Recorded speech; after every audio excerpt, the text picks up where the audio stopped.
This book is not a coincidence. You're here because the universe has guided you to this exact moment in time. 3 days before everything changes. Something is about to happen, and the choices you make over the next 72 hours will determine the course of your life. Don't ignore this book.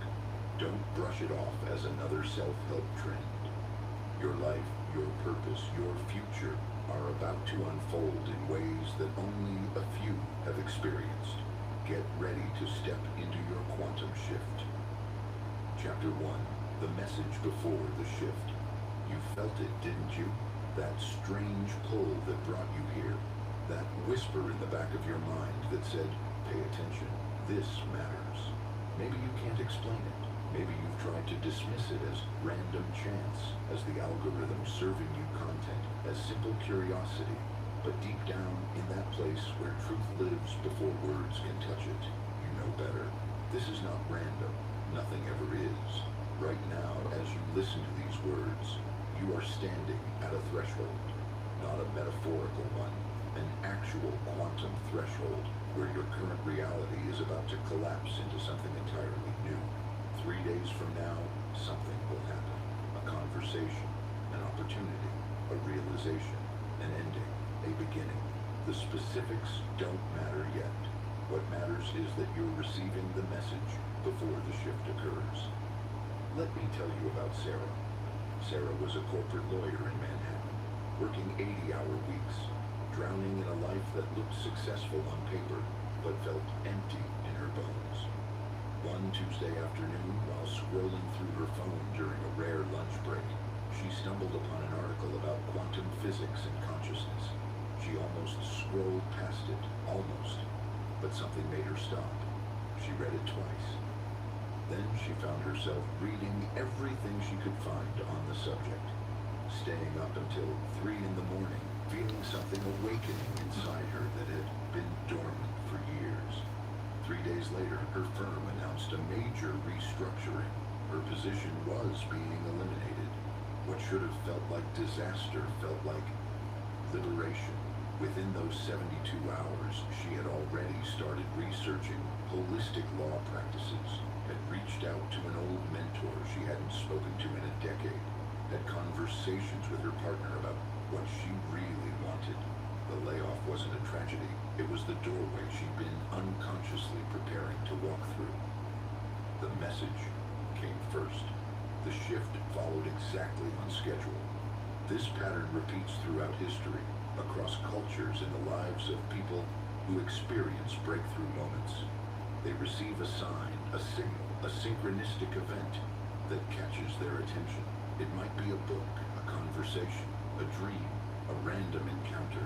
It always feels meaningful in a way they can't quite articulate. And then, like clockwork, within 72 hours, reality rearranges itself. You're in that window right now. The quantum field, this invisible web of energy and possibility that connects everything in existence, is already responding to who you're becoming. It's preparing the circumstances, the people, the opportunities that will match your next level of consciousness. But here's what most people don't understand. The shift isn't something that happens to you. You're not a passive recipient of fate's whims. You are the catalyst. You are the quantum observer whose attention and intention literally collapse waves of possibility into concrete reality. The message you're receiving, this audiobook, these words, this moment is your consciousness, alerting you to your own power. Think about what brought you here. Was it a recommendation from a friend? A random suggestion on your feed? A fleeting thought that you should look for something, though you didn't know what? Each of these seemingly small events was actually a quantum breadcrumb, dropped by your future self to guide your current self to this exact moment. Because 3 days from now, you will need to be ready. Ready for what? That depends entirely on what you've been unconsciously preparing for. Maybe it's a career opportunity that will require you to trust yourself in ways you never have. Maybe it's a relationship that will challenge you to show up as your most authentic self.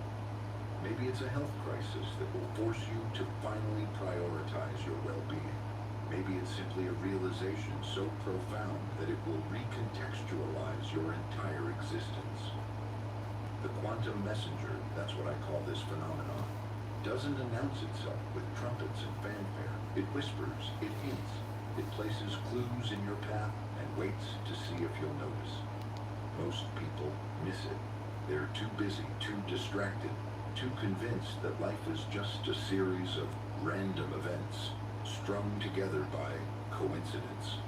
They stumble into their shifts unprepared, and while the transformation still occurs, they don't harness its full power. But you're different. You stopped. You listened. You're here. That act alone, the act of paying attention to the whisper, changes everything.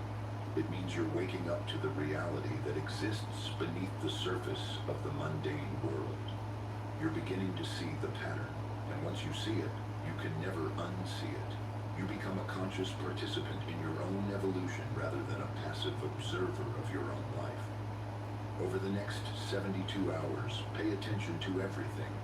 The people who cross your path, the thoughts that arise unbidden, the coincidences that seem too perfect to be random, your dreams, your intuitions, the resistance you feel to certain actions, and the pull you feel toward others. All of it is data. All of it is the quantum field communicating with you in the only language it knows. Synchronicity. Something is coming, something that will require you to be more courageous, more authentic, more aligned than you've ever been. The fact that you're receiving this message means you're ready, or at least you will be in 3 days. The question is, will you heed the call, or will you let this moment pass like so many others, dismissing it as coincidence, telling yourself you'll get to it later, allowing the noise of daily life to drown out the signal? Your shift is already in motion. The quantum wheels are already turning. The only question that remains is whether you'll be conscious enough to recognize it when it arrives. The countdown has begun. Chapter 2, The Quantum Field, Your Connection to Everything. Close your eyes for a moment. Actually, close them. Feel the air on your skin. Hear the sounds around you, near and far. Sense the space your body occupies and the space that surrounds it. Now, here's what's really happening in this moment. You are not separate from any of it. Not the air, not the sounds, not the space. You are woven into the fabric of everything that exists, connected to every particle in the universe through an invisible network of energy that physicists call the quantum field. This isn't poetry, this isn't mysticism, this is physics. At the quantum level, the level of electrons, photons, and subatomic particles, everything in existence is connected through what Einstein called spooky action at a distance. When two particles become entangled, they remain connected regardless of the distance between them. Change the state of one particle, and the other responds instantaneously, even if it's on the other side of the universe. No signal travels between them. No time elapses. They simply know. You are made of these particles. Trillions upon trillions of them, each one entangled with particles in other bodies, other objects, other places. Your consciousness isn't contained inside your skull. It's distributed throughout the quantum field, touching everything influenced by everything, influencing everything. This means that right now, as you listen to these words, you are quite literally connected to every person you've ever met, every place you've ever been, every possibility that exists for your future. The boundaries you perceive, where you end and the world begins, are illusions created by your senses to help you navigate three-dimensional reality. But at the fundamental level, there are no boundaries. There is only the field. Think about what this means for your life. Every thought you think sends ripples through the quantum field. Every emotion you feel broadcasts a frequency that resonates with similar frequencies across the network. When you worry obsessively about money, you're tuning into the channel of scarcity, and the field responds by presenting you with more experiences that match that frequency. When you feel genuine gratitude, you're tuning into abundance, and the field conspires to bring you more things to be grateful for. This is why affirmations work, when they work. It's not because you're tricking your brain into believing something false. It's because you're deliberately choosing which frequency to broadcast into the quantum field. And the field must respond by matching that frequency with corresponding experiences. But here's where it gets even more interesting. The quantum field doesn't just respond to your conscious thoughts. It responds to everything you are. Your beliefs, your traumas, your unconscious patterns, your deepest fears and most sacred desires. It's reading you at every level simultaneously and organizing reality to match your entire energetic signature, not just the parts you're aware of. This is why you can affirm abundance all day long and still experience scarcity. If your unconscious mind believes you're unworthy of wealth, if your nervous system is wired for survival mode, if your past experiences have taught you that money is dangerous or scarce or evil, those signals are broadcasting into the field just as loudly as your affirmations, if not more so, and the field responds to all of it. Michael discovered this the hard way. For 5 years, he attended seminars, read books, repeated affirmations, and visualized success. And for 5 years, nothing changed. He remained stuck in the same job, the same relationship patterns, the same financial struggles. He began to believe that manifestation was nonsense, that the law of attraction was just spiritual snake oil sold to desperate people. Then one day, during a particularly intense meditation, he had a realization. He didn't actually want success, or rather part of him did, but a deeper part, the part shaped by a father who worked himself to death for a corner office, associated success with loss. Success meant sacrifice. It meant becoming someone he didn't want to be. His unconscious mind was protecting him from achieving the very thing his conscious mind claimed to want. Once he saw this pattern clearly, once he addressed the root belief and healed the association, everything shifted, not overnight, but within weeks, opportunities began appearing. Conversations led to connections. Connections led to offers. Within 6 months, his entire life had reorganized itself around a new frequency. He had changed his signal, and the field had responded. You are doing this too, right now, whether you realize it or not. You are constantly broadcasting your energetic signature into the quantum field, and the field is constantly responding by showing you a reality that matches that signature. Every person you encounter is a mirror. Every situation you experience is feedback. The universe isn't random, it's responsive. This is why the 3-day window matters so much. When a shift is coming, when you're on the verge of a breakthrough, the quantum field begins preparing the ground. It starts arranging the pieces, the people, the circumstances, the opportunities that will support your emergence into the next level of your life. But it can only bring you what matches your frequency. If you're broadcasting fear, it will bring you challenges that ask you to become courageous. If you're broadcasting unworthiness, it will bring you situations that invite you to claim your value. The field doesn't punish you, it teaches you. It shows you precisely what you need to see. to evolve. And right now, in this moment, it's showing you this book. Think about that. Out of the infinite content available to you, out of the endless distractions competing for your attention, somehow you're here, listening to these words about quantum fields and consciousness and the 3-day window. That's not coincidence. That's the field, communicating with you through the language of synchronicity, preparing you for what's coming. You are not separate from the universe, trying to manipulate it from the outside. You are the universe, expressing itself through the unique lens of your consciousness. When you understand this, truly understand it, not just intellectually, but in your bones, you stop trying to force reality to bend to your will. You start collaborating with it. You start listening to the signals, following the breadcrumbs, trusting the synchronicities. You become a conscious co-creator rather than an unconscious victim.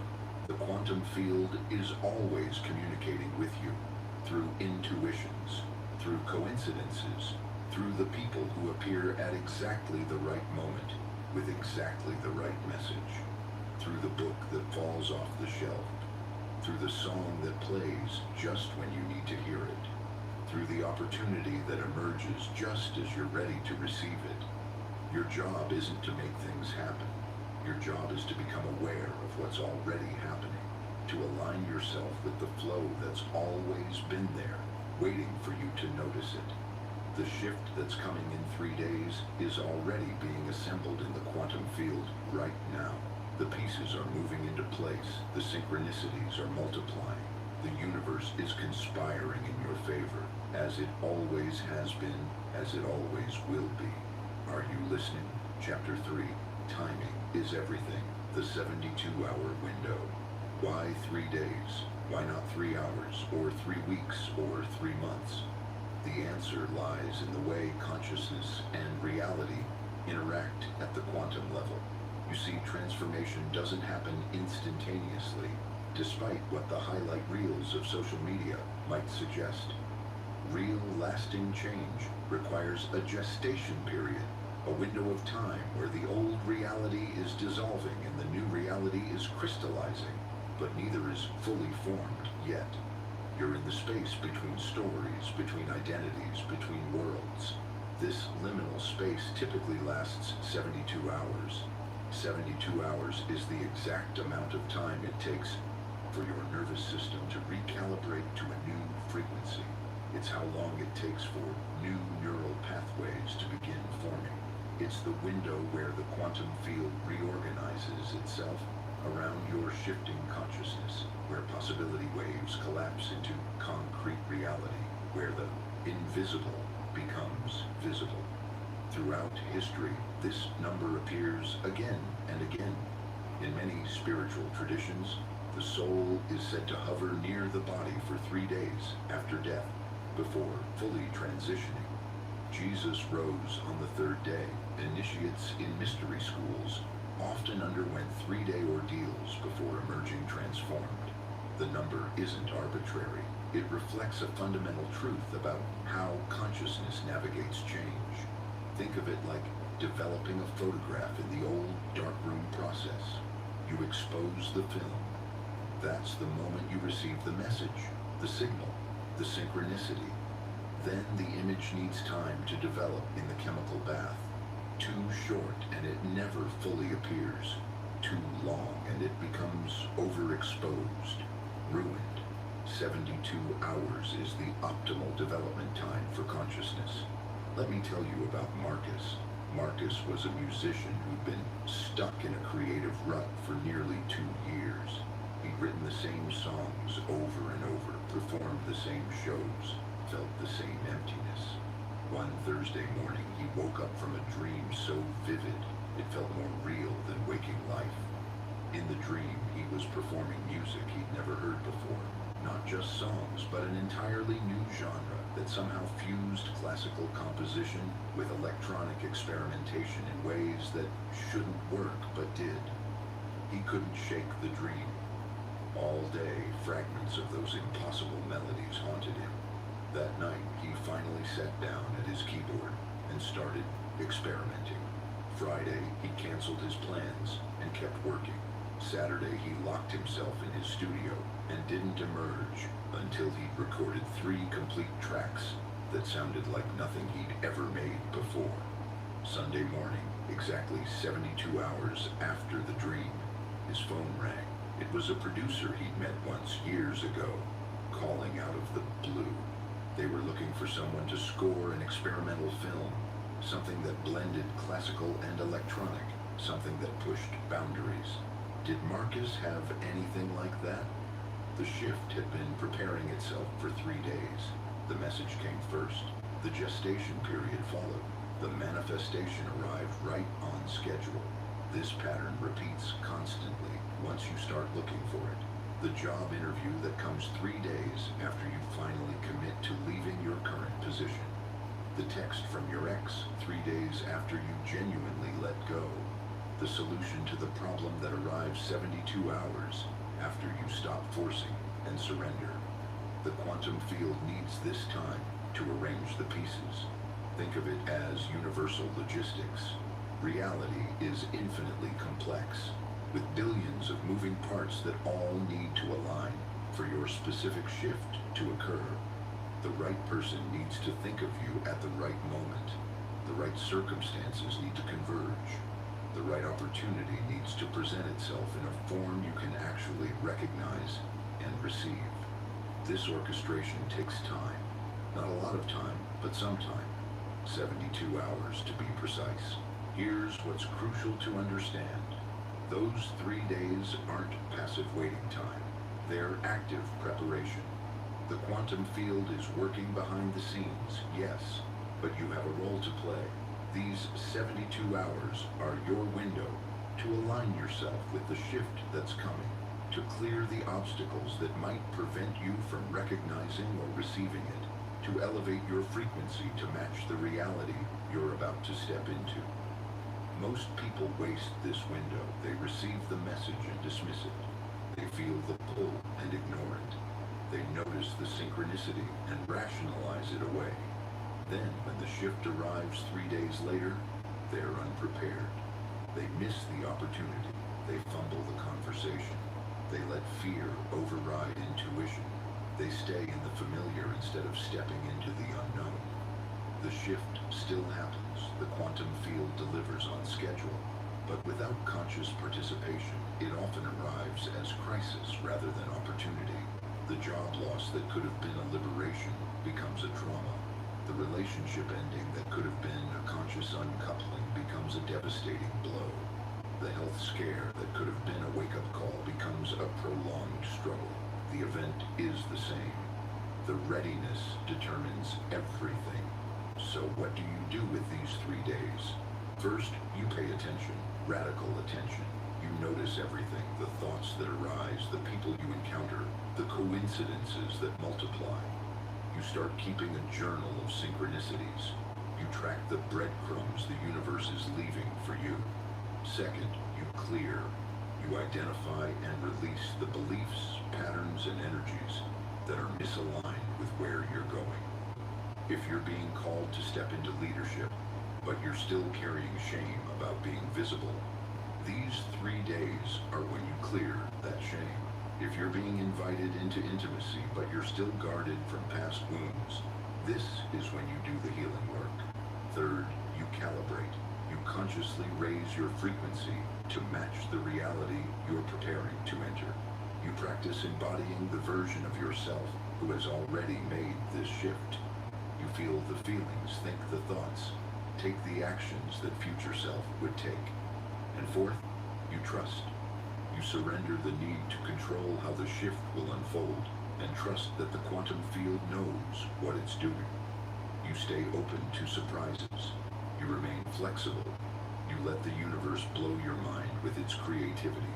3 days, 72 hours, the most potent window for transformation that exists in human consciousness. You're in it right now.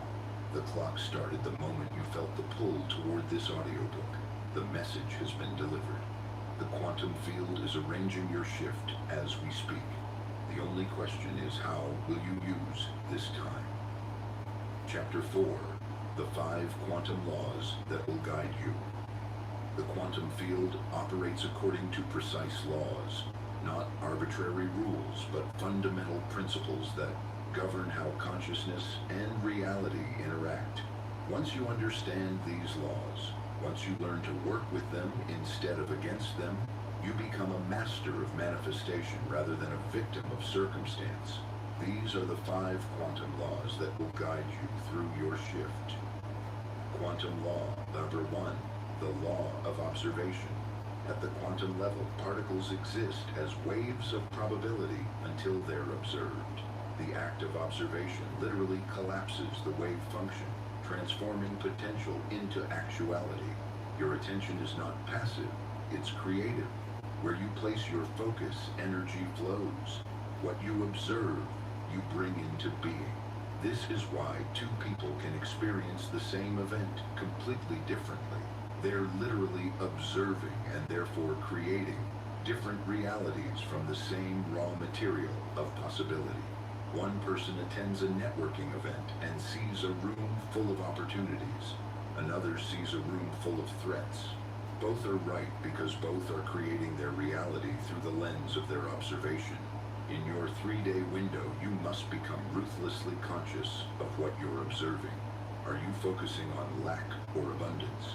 Problems or solutions? What's wrong or what's possible? Your shift will manifest according to where you place your attention. Choose wisely. Quantum law R2, the law of vibration. Everything in existence vibrates at a specific frequency. Your thoughts vibrate, your emotions vibrate, your body vibrates, even your beliefs and your identity vibrate at measurable frequencies. The quantum field responds to these vibrations by bringing you experiences that match your dominant frequency. This is the scientific basis for the law of attraction. Like attracts like, not because the universe is playing favorites, but because resonance is a fundamental property of physics. A tuning fork vibrating at 440 Hz will cause another tuning fork tuned to 440 Hz to vibrate in response even across a room. You are constantly emitting a complex signature of vibrations, and the quantum field is constantly matching that signature with corresponding experiences. Fear vibrates at a low frequency. Love vibrates at a high frequency. Scarcity, low. Abundance, high. Resentment, low. Gratitude, high. Your shift will arrive at whatever frequency you're predominantly broadcasting. If you want to receive a high frequency shift, opportunities, joy, connection, growth, you must elevate your vibration to match it. How? Through conscious practice. Gratitude elevates your vibration.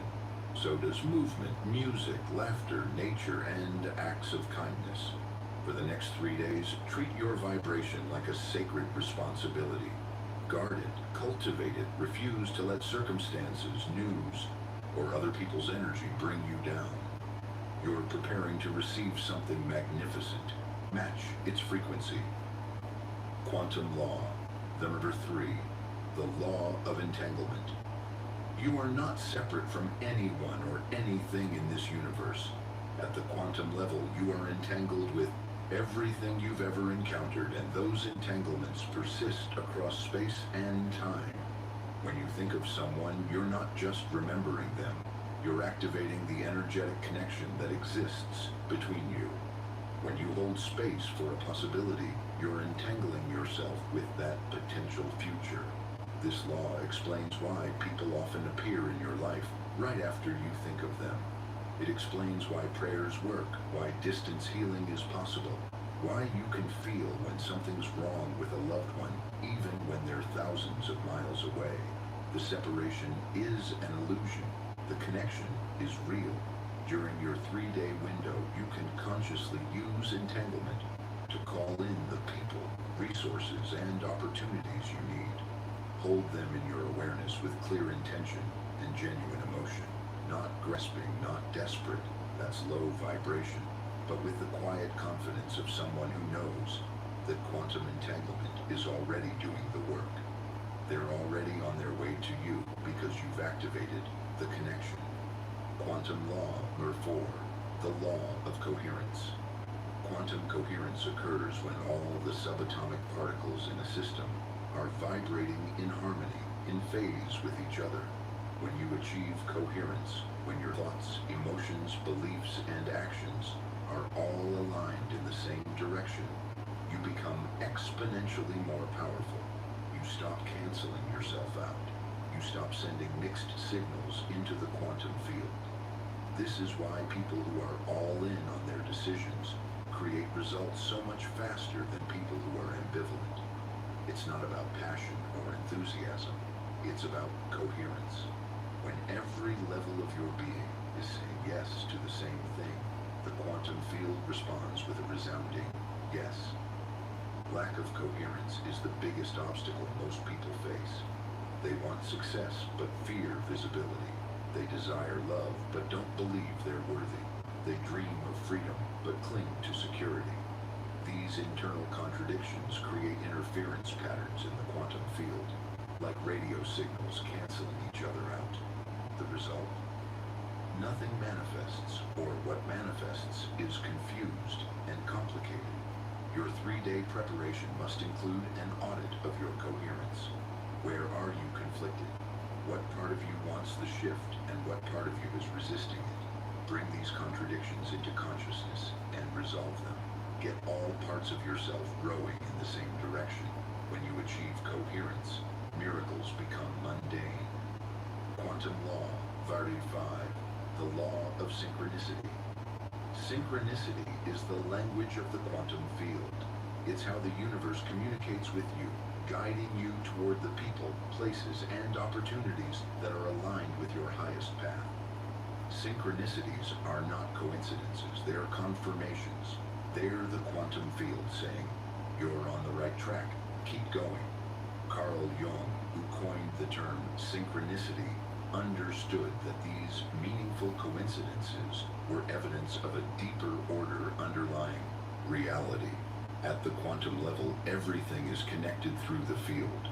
When you're aligned with your authentic path, when you're moving in the direction of your evolution, the field supports you by arranging synchronicities that confirm, guide, and accelerate your progress. The more you acknowledge synchronicities, the more they multiply. Why?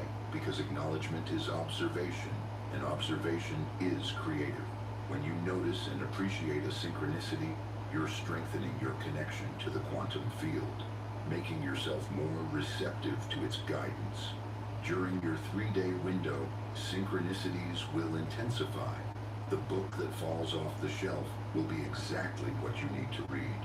The person you randomly bump into will have exactly the connection you need. The podcast episode that autoplays will contain exactly the message you need to hear. None of this is random. All of it is the quantum field, speaking to you in its native language, guiding you toward your shift. Your job is to notice, to trust, to follow the breadcrumbs. These 5 quantum laws, observation, vibration, entanglement, coherence, and synchronicity, are the operating system of reality. They're always running in the background, whether you're aware of them or not. But when you become conscious of these laws, when you learn to work with them deliberately, you transform from someone who is shaped by reality into someone who shapes reality. The shift coming in 3 days will be a direct result of how well you understand and apply these laws. Master them, and you master your life. The quantum field is ready to deliver. Are you ready to receive? Chapter 5. Are you ready to receive the shift? Here's the uncomfortable truth that nobody wants to hear. Most people are not ready for their breakthrough when it arrives. They've prayed for it, visualized it, affirmed it, and agonized over why it hasn't shown up yet. But when the opportunity finally presents itself, when the quantum field delivers exactly what they've been asking for, they freeze, they hesitate, they make excuses, they let fear masquerade as practicality and talk themselves out of the very thing they claim to want. Why? Because transformation is terrifying. Because the unknown is uncomfortable. Because saying yes to the shift means saying goodbye to the identity you've been inhabiting, even if that identity has been making you miserable. The devil you know feels safer than the angel you don't. So let me ask you directly, are you actually ready for what's coming? Not theoretically ready, not I'll be ready when it gets here, ready. But right now, in this moment, with all your fears and doubts and resistance fully acknowledged, are you ready to step into a completely different version of your life? Because that's what a quantum shift is. It's not an upgrade to your current reality. It's not a slight improvement in your circumstances. It's a complete reorganization of your existence around a new frequency, a new identity, a new possibility. The you on the other side of this shift will be fundamentally different from the you listening to these words right now. That person might have to leave behind relationships that no longer align. That person might have to release income streams that feel safe but are soul-crushing. That person might have to speak truths that risk rejection. That person might have to be visible in ways that terrify you. That person might have to trust themselves when everyone else doubts them. Are you ready for that? Jennifer wasn't. For 3 years, she'd been complaining about her toxic work environment, about how undervalued she felt, about how she knew she was meant for more. She'd visualized her dream job. She'd updated her LinkedIn profile. She'd told everyone who would listen that she was ready for change. Then a recruiter called with an opportunity that was everything she'd described wanting. More responsibility, better culture, significant pay increase, alignment with her values. It should have been an immediate yes. Instead, she came up with 20 reasons why it might not work. The commute was longer, the company was younger, less established. She'd have to learn new systems. What if she failed? She turned it down, and then spent the next 6 months complaining about the job. She didn't have the courage to leave. The quantum field had delivered. She wasn't ready to receive. This is the pattern that keeps most people trapped in mediocre lives. Not because the universe isn't responding, it's always responding, but because when the response arrives, they are not courageous enough to accept it.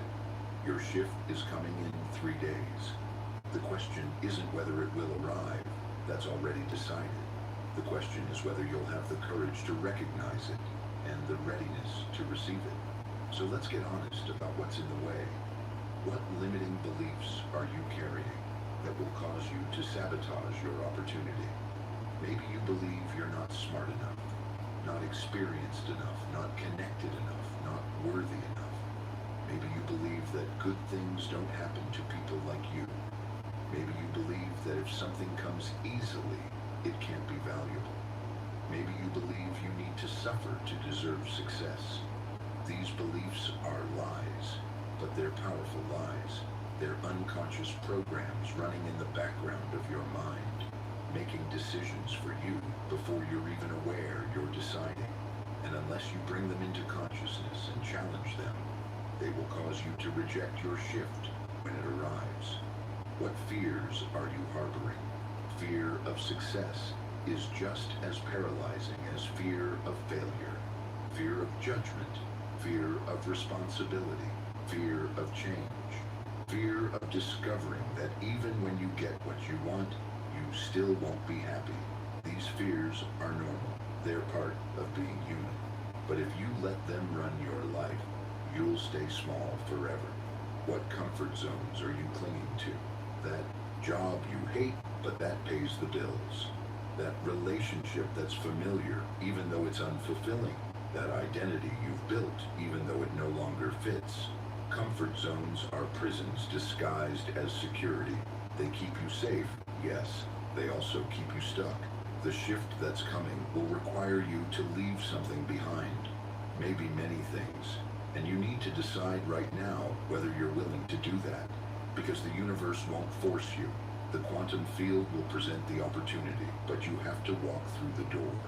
Here's what readiness actually looks like.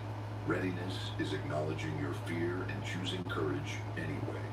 It's not the absence of doubt, it's the willingness to move forward despite the doubt. It's saying, I don't know how this will work out, but I trust myself to figure it out. Readiness is releasing control over how your shift will manifest. You can hold the vision of what you want, but you have to remain flexible about how it arrives. The universe is more creative than your limited human imagination. Let it surprise you. Readiness is doing the internal work before the external opportunity appears. It's healing the wounds that cause you to self-sabotage. It's clearing the energetic blocks that prevent you from receiving. It's becoming the person who can handle the shift before the shift arrives. Readiness is saying yes, even when it's inconvenient, uncomfortable, or scary, especially then, because the shifts that change your life are rarely convenient. They show up at the wrong time, in the wrong way, requiring you to trust something deeper than logic.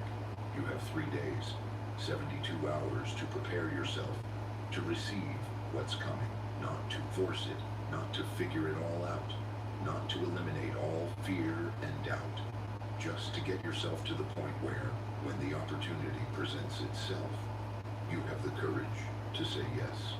Because the quantum field is already delivering. The synchronicities are already multiplying. The people are already moving into position.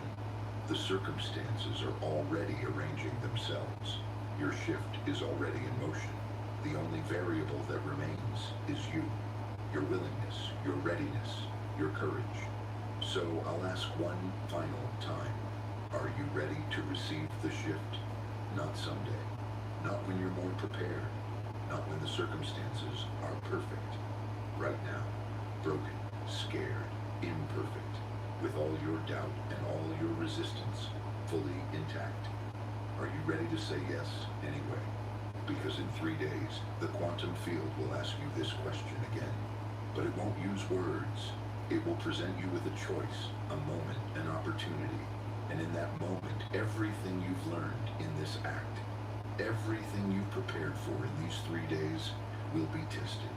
The message has been delivered. The laws have been revealed. The window is open. Now comes the most important part. Becoming someone who is ready to receive. Your shift is coming. Make sure you're ready to catch it. Chapter 6. Day 1. Recognizing your patterns. Welcome to Day 1. The clock is ticking. Right now, somewhere in the quantum field, the pieces of your shift are moving into position. A conversation is being prepared. A person is thinking about calling you. An opportunity is taking shape. You can't see it yet, but it's coming. And what you do today will determine whether you're ready to receive it when it arrives. Day 1 is about recognition, not the recognition that comes after the breakthrough, but the recognition that must come before it. You need to see clearly, perhaps for the first time, the patterns that have been running your life. The invisible programs that have kept you stuck in the same loops, attracting the same situations, making the same mistakes, wondering why nothing ever changes. These patterns are not your fault, but they are your responsibility. Most of them were installed in childhood, before you had the consciousness to choose them. Some came from trauma, others from well-meaning parents who passed down their own unexamined beliefs. A few you created yourself as survival strategies that made perfect sense at the time but have long outlived their usefulness. The pattern of playing small so others won't feel threatened. The pattern of sabotaging success right before you achieve it. The pattern of choosing partners who are emotionally unavailable. The pattern of staying busy to avoid feeling. The pattern of prioritizing everyone's needs except your own. The pattern of waiting for permission to live your life. You know which patterns are yours. You've bumped up against them 1,000 times. You've promised yourself you'd change them. You've read the books, attended the workshops, made the declarations, and yet here you are still running the same programs. Why? Because recognition alone isn't enough. You have to see the pattern, not just intellectually, but experientially. You have to catch it in the act, in real time as it's happening. You have to feel the moment when the old program tries to take over and consciously choose something different. Today is the day you become the observer of your own mind. Let me tell you about David. David was a software engineer who'd been passed over for promotion 3 times. Each time he told himself it was politics, bad luck, timing. Each time he grew more bitter and resentful. He was brilliant, everyone knew it, so why couldn't he get ahead? On his day 1, he started paying attention to his patterns in meetings, and he noticed something he'd never seen before. Every time he had an idea, he'd immediately undercut it. This might be stupid, but, or I'm probably wrong, but, or feel free to ignore this. He was sabotaging himself in real time, signaling to everyone that his ideas weren't valuable before anyone else even had a chance to evaluate them. When he tracked this pattern back, he remembered his older brother constantly mocking his childhood ideas, making him feel stupid. He'd learned to preemptively dismiss his own thoughts to avoid the pain of someone else doing it. That 7-year-old survival strategy was still running his 42-year-old career. Once he saw it clearly, truly saw it, not just understood it intellectually, he could choose differently. Within 2 months, he was leading major projects. Within 6, he had the promotion. The pattern was there the whole time. He just needed to recognize it. So here's what you're going to do today. You're going to become a detective of your own consciousness. You're going to watch yourself with curiosity and compassion, without judgment, noticing when the old programs activate. Pay attention to your thoughts. What stories do you tell yourself on repeat? I'm not good enough. I always mess things up. Good things don't happen to me. I can't trust anyone. These aren't truths. They're beliefs. And beliefs can be changed once you see them clearly. Pay attention to your emotions. What feelings come up most frequently? Anxiety, resentment, guilt, shame. These emotions are messengers, pointing you toward the unhealed wounds and unexamined beliefs that are creating your current reality. Don't push them away. Listen to what they're trying to tell you. Pay attention to your behaviors. What do you do when you're stressed? When you're scared? When success is within reach? Do you shut down, lash out, sabotage, distract? These behaviors are clues to your deeper patterns. Pay attention to your relationships. Do you keep attracting the same type of person in different bodies? Do you always end up in the same role? The rescuer, the victim, the peacemaker, the rebel. Your relationships are mirrors, reflecting back the patterns you need to see. Pay attention to your coincidences. What situations keep repeating in your life? The job that starts exciting and becomes soul-crushing. The project you're passionate about until it's time to finish it. The opportunity you almost take but then talk yourself out of. These aren't random. They're your patterns playing out in different costumes. Today, carry a notebook or use your phone. Every time you notice a pattern, a recurring thought, emotion, behavior, or situation, write it down. Don't analyze it yet. Don't try to fix it. Just notice it and note it. Awareness is the first step. Observation is already transformation. And here's the crucial part. Approach this with compassion, not criticism. These patterns developed for a reason. They protected you once. They helped you survive. Thank them for their service. Then gently let them know they can rest now. You've got this handled. Because here's what's true. Your patterns are not who you are. They're just programs running in your consciousness. And programs can be rewritten. But first, they must be seen. The shift coming in 2 days will require a new version of you. A version that doesn't run the old programs. The you who receives that opportunity, has that conversation, makes that leap, cannot be operating from the same patterns that created your current circumstances. Einstein said, you cannot solve a problem from the same level of consciousness that created it. Your patterns are the consciousness that created your current reality. To shift into a new reality, you need to shift into that starts with recognition.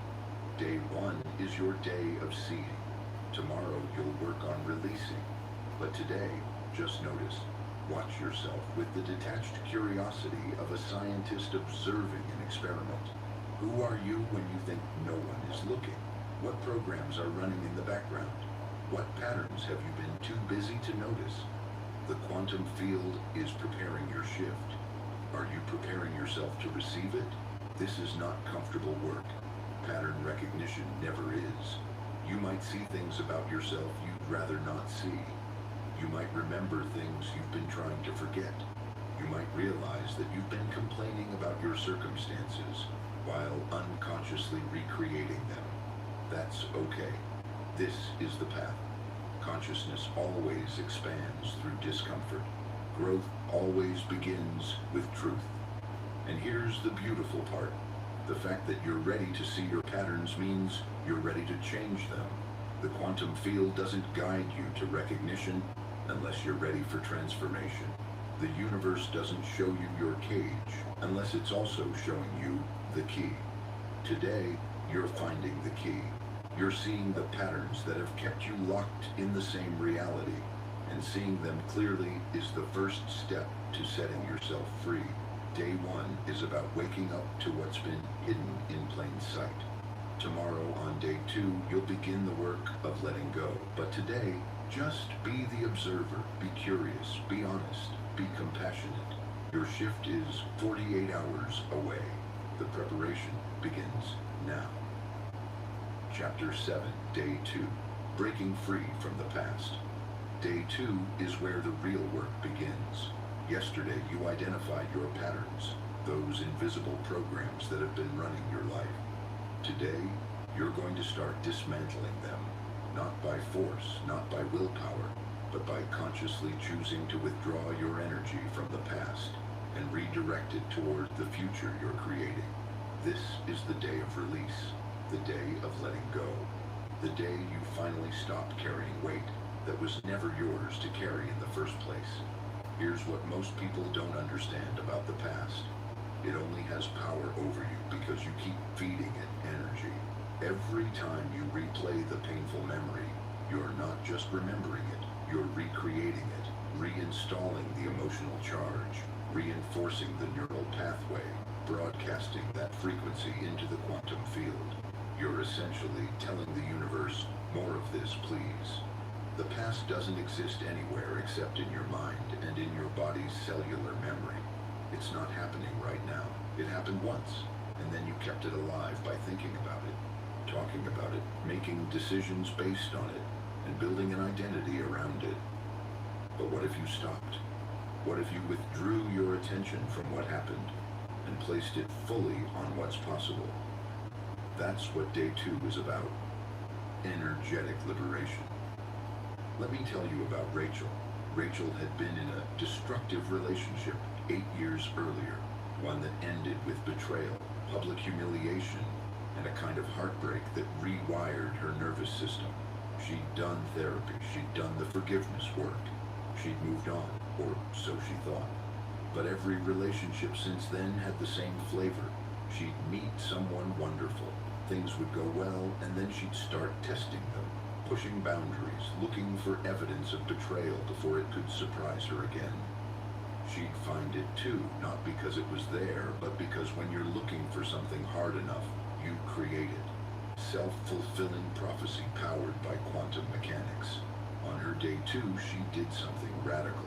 She sat with the memory of that betrayal, really sat with it, felt it fully without running away. And then she spoke to it. Thank you for teaching me about boundaries. Thank you for showing me my own strength. Thank you for the gift of this pain which has made me who I am. I release you now. You're not my future. You're not my identity. You're not my filter for love. You were one experience and I'm done carrying you. She felt something shift in her body. Not disappear, the memory was still there, but it lost its charge. It became just a fact, like I broke my arm when I was 12. Instead of a wound, she was still nursing. 2 days later, she met someone at a coffee shop. They talked for hours, And for the first time in 8 years, she didn't feel the need to test him. She didn't look for red flags. She didn't create safety through suspicion. She was just present, available, open. That's the power of day 2. You become available for something new by releasing your attachment to what was. So here's your work today. This is going to require courage, honesty, and a willingness to feel uncomfortable. But remember, discomfort is just old energy leaving your body. Welcome it. It means the work is working. First, identify what you're still carrying. What past experiences, relationships, failures, or traumas are you still mentally and emotionally carrying? What stories from your history are you still using to define yourself? Who hurt you that you haven't truly forgiven? Not for them, but for you? What disappointment are you still using as evidence that you shouldn't try again? Write it down, all of it. Get it out of your head and onto paper where you can see it clearly. Second, feel it fully, one last time. Don't bypass the emotion. Don't spiritually bypass by jumping straight to forgiveness without feeling the anger, the grief, the betrayal, the shame. Those emotions are energy that's been trapped in your system. They need to be felt and moved through, not transcended or denied. Sit with each memory. Let yourself feel the full weight of it. Cry if you need to. Scream into a pillow if that helps. Punch a cushion. Move the energy. Your body has been storing this for you, waiting for you to be ready to release it. Today is that day. Third, reframe the narrative. This doesn't mean making it okay that you were hurt. It means finding the gift in the wound. Every painful experience taught you something, revealed something, strengthened something. What did this experience teach you? How did it shape you? Who did you become because of it? Write a new story about the same event, one where you're not the victim but the hero. One where the pain was part of your journey, not a detour from it. Fourth, consciously release it. This is where the magic happens. Once you've felt it fully and reframed it, you need to actively release it from your energy field. There are many ways to do this. Find the one that resonates with you. Write a letter to the person or situation saying everything you need to say, and then burn it safely, watching the smoke carry your words away. Visualize the memory as a physical object you've been carrying. Feel its weight, and then imagine setting it down and walking away. Use your breath. Inhale the stuck energy. Exhale and release it. Do this until you feel lighter. Create a ritual. Light a candle. Speak your release aloud. Blow out the candle. Whatever method you choose, the key is conscious intention. You're not pretending it didn't happen. You're choosing to stop giving it your present moment energy. Fifth, reprogram your subconscious. Nature abhors a vacuum. If you release old beliefs without installing new ones, the old patterns will creep back in. So after releasing, immediately begin installing new programming. This is where visualization and affirmations actually work, not as magic spells, but as tools to rewrite your neural pathways and broadcast a new frequency into the quantum field. Visualize yourself in the reality you want to create, not vaguely, but vividly. See it, feel it, hear it, smell it. What are you wearing? Who's with you? How do you move through space? What does success feel like in your body? Spend at least 10 minutes in this visualization, making it so real that your brain and your nervous system start to believe it's already true. Then affirm the new truth. I am worthy of extraordinary love. I am financially abundant. I am seen and valued for my gifts. I trust myself completely. I am safe to be visible. Whatever your new truth is, speak it aloud. Write it repeatedly. Feel it in your body. This isn't wishful thinking. This is quantum mechanics.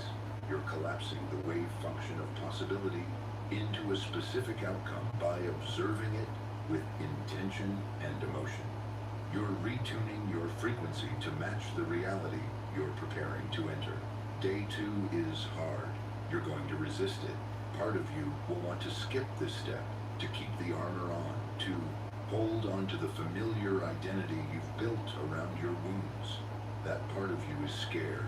It thinks your pain is keeping you safe. It thinks your past is your protection. Thank that part and do the work anyway, because tomorrow, day 3, your shift arrives.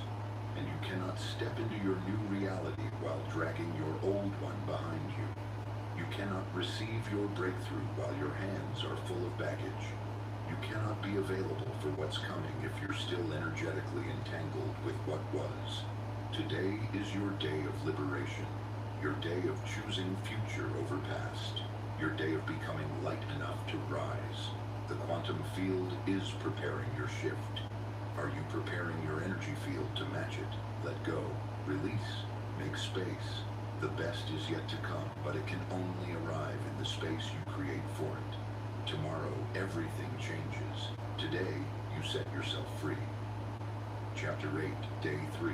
The quantum shift begins. This is it. Day 3. The day the quantum field delivers. Can you feel it? That electricity in the air, that sense that reality is vibrating at a different frequency today. You're not imagining it. The shift is here. Right now, as you listen to these words, the circumstances that will change your life are already in motion. The person is picking up the phone. The opportunity is forming. The realization is crystallizing. The moment is approaching. But here's what you need to understand. The shift isn't something that happens to you. It's something that happens through you. The quantum field has done its part. It's arranged the pieces, created the opening, aligned the synchronicities. Now it's your turn. Now you have to act. Day 3 is the day of decisive action. The day you stop preparing and start moving. The day you stop thinking about the leap and actually jump. This is the most crucial day of the entire process, because you can do all the work. Recognize your patterns, release your past, raise your vibration. But if you don't have the courage to act when the moment arrives, nothing changes. The opportunity passes, the door closes, the wave collapses back into potential. The universe rewards action, not reckless action, not forced action, but aligned action. The kind that comes from deep inner knowing, even when it makes no logical sense. Let me tell you about James. James was a middle manager at a pharmaceutical company, deeply unhappy but terrified to leave. For 2 years he'd been having the same recurring dream. He was standing at the edge of a cliff, and a voice was telling him to jump, that he could fly. Every time he'd wake up before making the decision. On his day 1, he recognized his pattern. He was living his father's definition of success instead of his own. On day 2, he released his attachment to his father's approval and his fear of disappointing him. On day 3, his boss called him into her office. He was certain it was a promotion. Instead, it was a lateral move. More responsibility, same pay, different department. The old James would have said yes immediately, would have been grateful for being chosen, would have convinced himself that this was the opportunity he'd been waiting for. But the new James, the one who'd done the 3 days of preparation, felt something different. He felt a clear, resonant no in his body, and in that moment he made a decision that terrified him. He declined the offer, and then, before he could talk himself out of it, he gave his notice. He had no backup plan, no savings cushion, no guarantee of what came next. Just a bone-deep knowing that staying was spiritual death and leaving was the leap he'd been dreaming about. Within 3 days, yes, another 3-day cycle, a former colleague called about a startup that needed someone with James's expertise.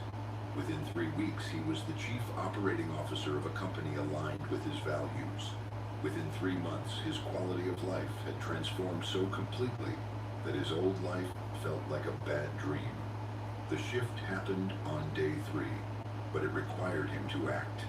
Now, action doesn't always look dramatic. Sometimes it's subtle. Sometimes it's saying yes instead of no. Sometimes it's making the call you've been avoiding. Sometimes it's having the conversation you've been delaying. Sometimes it's finally creating the thing you've been planning forever. But whatever your action is, it will require you to move beyond your comfort zone. It will require you to trust yourself more than your circumstances. It will require you to choose possibility over security. And here's the beautiful thing. By the time day 3 arrives, you're ready. You might not feel ready. Your ego will be screaming that you need more time, more information, more certainty. But your soul knows. Your higher self recognizes the moment. The version of you that's been preparing for this breakthrough for lifetimes is standing at attention, ready to finally claim what's yours. So how do you know when the moment arrives? How do you recognize your opportunity in a world full of false starts and dead ends? You feel it in your body, not in your head. Your head will always second guess, but your body knows. There's a quality of rightness, of alignment, of yes, that resonates through your entire system. Even if you're scared, there's an undercurrent of excitement. Even if it makes no logical sense, there's a deep knowing. The synchronicities are impossible to ignore. When your shift arrives, reality becomes almost comically precise. The exact person you needed to meet shows up. The exact resource you required appears. The exact message you needed to hear comes through. It's like the universe is winking at you saying, "See, I told you it was coming." There's a time pressure. Quantum shifts don't wait. They have a window of opportunity. You might feel an inexplicable urgency to act now, to decide today, to move before you're ready. That's not anxiety. That's quantum mechanics. The wave function doesn't stay collapsed forever. You have to act while the door is open. It asks something of you. Real opportunities require real commitment. They don't ask you to stay comfortable. They ask you to grow. They ask you to become someone new. If the opportunity lets you stay exactly who you've always been, it's not your shift. It's just a distraction. Today, you need to be hyper-aware. Pay attention to every conversation, every email, every unexpected encounter. Your shift might arrive in the most mundane packaging. It might look small at first. It might not be what you expected. But if it resonates with that frequency of truth in your body, if it aligns with the vision you've been holding, if it scares you in that exhilarating way, that's it. That's your moment. And when it arrives, you have to move. Not tomorrow, not when you feel more prepared, not when you've figured out all the details. Now, today, while the window is open, while the energy is high, while the quantum field is supporting you. Here's what will happen when you act. Your mind will panic. It will flood you with reasons why this is a bad idea. It will remind you of every time something didn't work out. It will catastrophize the future. It will try to keep you safe by keeping you small. Thank your mind for trying to protect you, and act anyway. Your ego will resist. It will feel like you're dying, because in a sense, you are. The old identity is dissolving. The familiar self is being left behind. Ego death feels like actual death, but it's not. It's rebirth. Your circumstances might temporarily get worse before they get better. That's normal. When you make a quantum leap, there's often a lag time between the decision and the manifestation. You might feel like you made a terrible mistake. You might wonder if you misread the signs. You might want to go back. Don't. Trust the process. The quantum field is rearranging reality to match your new frequency. Give it time. This is day 3. This is your day of courage, your day of trust, your day of finally becoming the person you've been preparing to be. The shift is here. The opportunity is arriving. The moment is now. What are you going to do about it? Don't overthink it. Don't make it harder than it is. Just follow the next obvious step. Take the action that's right in front of you. Make the call. Send the email. Have the conversation. Submit the application. Create the thing. Say the words. Leap. The quantum field has delivered. Now it's your turn. Day 3 is not the end. It's the beginning.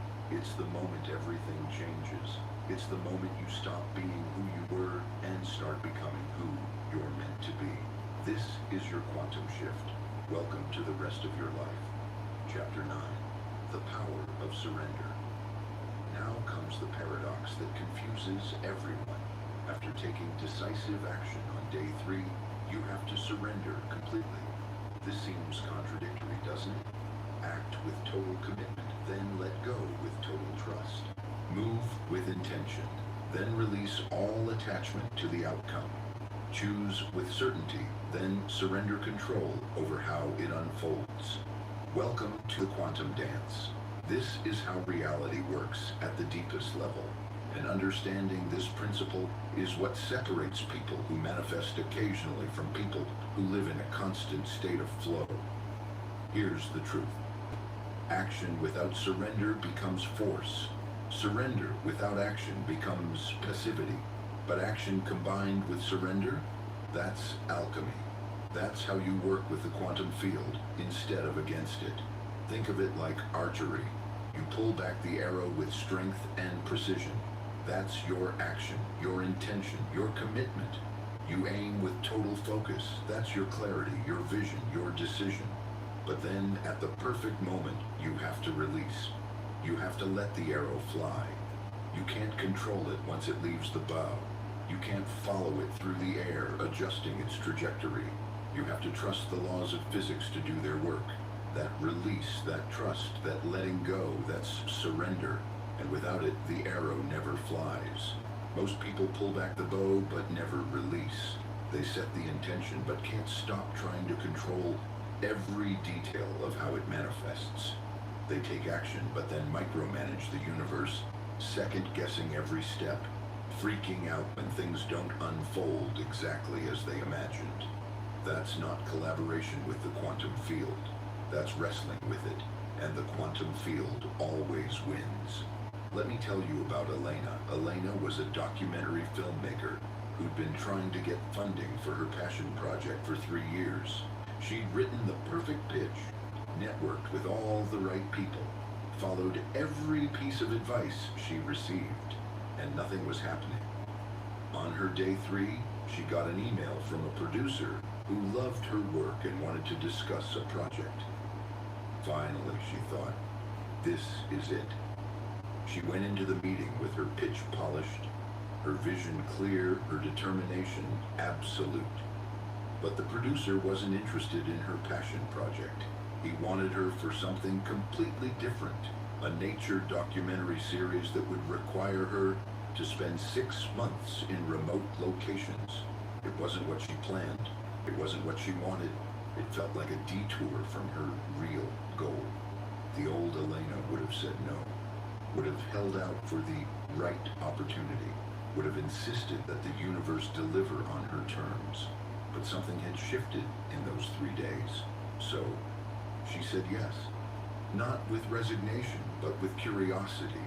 She surrendered her attachment to how her success was supposed to look and trusted that the quantum field might know something she didn't. That series became her breakthrough. It won awards. It opened doors. And most importantly, it taught her skills and gave her connections that made her passion project possible 2 years later. But now with 10 times the budget and reach she'd originally imagined. The universe didn't deny her vision. It upgraded it.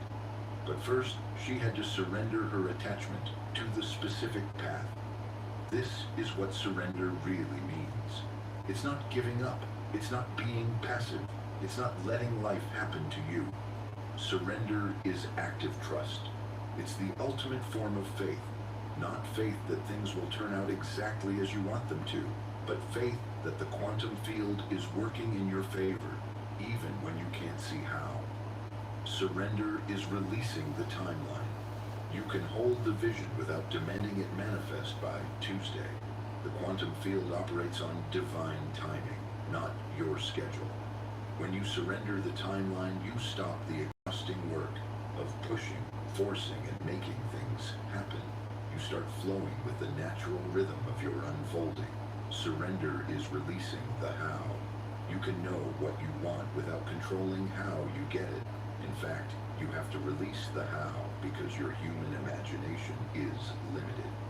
The universe has access to billions of variables and possibilities that you can't even conceive of. When you surrender the how, you allow miracles. Surrender is releasing the who. Maybe the person you think you need to meet isn't the actual portal to your shift. Maybe the relationship you think you're meant for isn't the one that will actually fulfill you. When you surrender the who, you stop forcing connections and allow the right people to naturally gravitate to your frequency. Surrender is releasing outcomes. This is the hardest one. You can take massive action toward a goal and still release your attachment to achieving it. Why? Because sometimes what you think you want is just a placeholder for what you actually need. Sometimes the failure is the redirection that saves your life. Think about Steve Jobs. He poured his heart and soul into Apple, and then they fired him. Devastating, right? In that moment, it must have felt like his biggest failure, but being fired from Apple led him to found Next and Pixar, which led to innovations and insights that he brought back to Apple years later, transforming it into the most valuable company in the world. He didn't know that in the moment of the failure. He just knew he had to surrender to what was happening and trust that there was a larger pattern he couldn't yet see. That's surrender. It's not accepting defeat. It's acknowledging that you're part of a quantum system infinitely more intelligent than your individual mind, and learning to dance with it instead of fighting it. Here's what surrender looks like in practice. You take the action you feel called to take, and then you release your grip on the results. You show up for the interview and let go of whether you get the job. You have the difficult conversation and release your attachment to how the other person responds. You create your art and detach from whether it becomes commercially successful. You love fully and surrender your need to be loved back in any specific way. You do everything you can do, and then you trust the universe to do what only it can do. This doesn't mean you become indifferent. You still care deeply. You're still invested in the outcome, but you're not attached. There's a difference. Attachment is rigid. It says, it has to be this way or I'll break. Investment is flexible. It says, I care about this deeply, and I trust that whatever happens is ultimately in my highest good. When you surrender, you stop living in constant anxiety about the future. You stop lying awake at night, trying to control variables that are beyond your control. You stop exhausting yourself with worry and manipulation and force. You breathe, you trust, you allow. And paradoxically, the moment you truly surrender, the moment you release your death grip on how things should unfold, that's usually when everything clicks into place. Because surrender is its own frequency. It broadcasts trust into the quantum field. And the field responds to trust by delivering experiences that confirm your trust was warranted. You've taken your leap. You've acted with courage. You've said yes to your shift. Now surrender. Let the quantum field do what it does best. Conspire in your favor in ways you never could have orchestrated yourself. Trust the timing. Trust the path. Trust the process. Trust yourself. Trust the universe. Your shift is unfolding exactly as it should. Surrender to the perfection of this moment, even if it doesn't look like what you expected. The best is yet to come. Chapter 10, Recognizing the Moment. The universe responds. You did it. You recognized your patterns. You released your past. You took the leap. You surrendered to the process. And now, right on schedule, the universe is responding. But here's what nobody tells you. When the shift arrives, it might not look the way you expected. In fact, it almost never does. The quantum field is endlessly creative, and it loves to surprise you. It loves to deliver your breakthrough in packaging you wouldn't have chosen, through paths you wouldn't have considered, in timing that initially feels wrong, but later reveals itself to be perfect. So the final skill you need The skill that separates people who receive their shifts from people who miss them is the ability to recognize the moment when it arrives. This is harder than it sounds, because your breakthrough doesn't usually announce itself with fanfare. It doesn't arrive labeled, "This is your quantum shift." Sometimes it comes disguised as a problem. Sometimes it looks like an ending. Sometimes it feels like a detour. Sometimes it's so subtle you might dismiss it as coincidence. But when you know what to look for, the signs are unmistakable. The first sign, reality becomes surreal. When your shift arrives, there's a quality of unreality to events. Things happen that seem too perfect, too precisely timed, too bizarrely synchronistic to be random. You think of someone and they text you 5 seconds later. You need a specific resource and it appears the same day. You have a question and the answer shows up in 3 different forms within an hour. This isn't wishful thinking. It's quantum entanglement manifesting in real time. The boundaries between your inner world and outer world become permeable. What you need and what arrives sync up with impossible precision. Pay attention to this. When reality starts feeling orchestrated, you're in your shift. The second sign, your body knows before your mind does. Remember, your body is a quantum antenna, picking up frequencies your mind can't process. When your shift arrives, you'll feel it physically. Maybe it's a rush of energy, a sudden calm, a tingling sensation, a feeling of absolute brightness that you can't explain logically.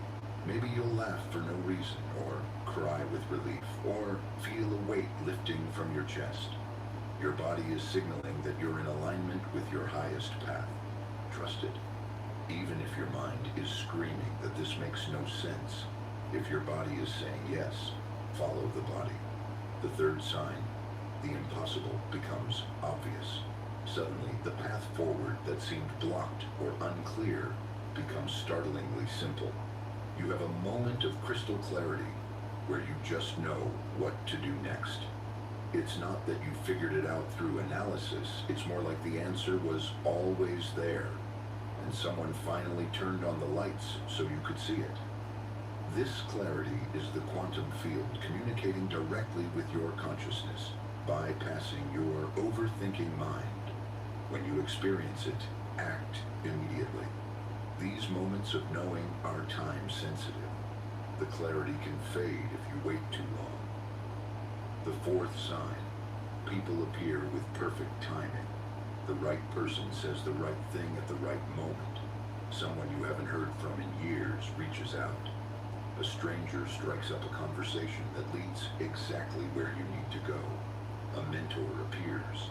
A collaborator emerges. A connection is made that changes everything. These aren't coincidences. The quantum field arranges people like chess pieces, moving them into position at precisely the right time.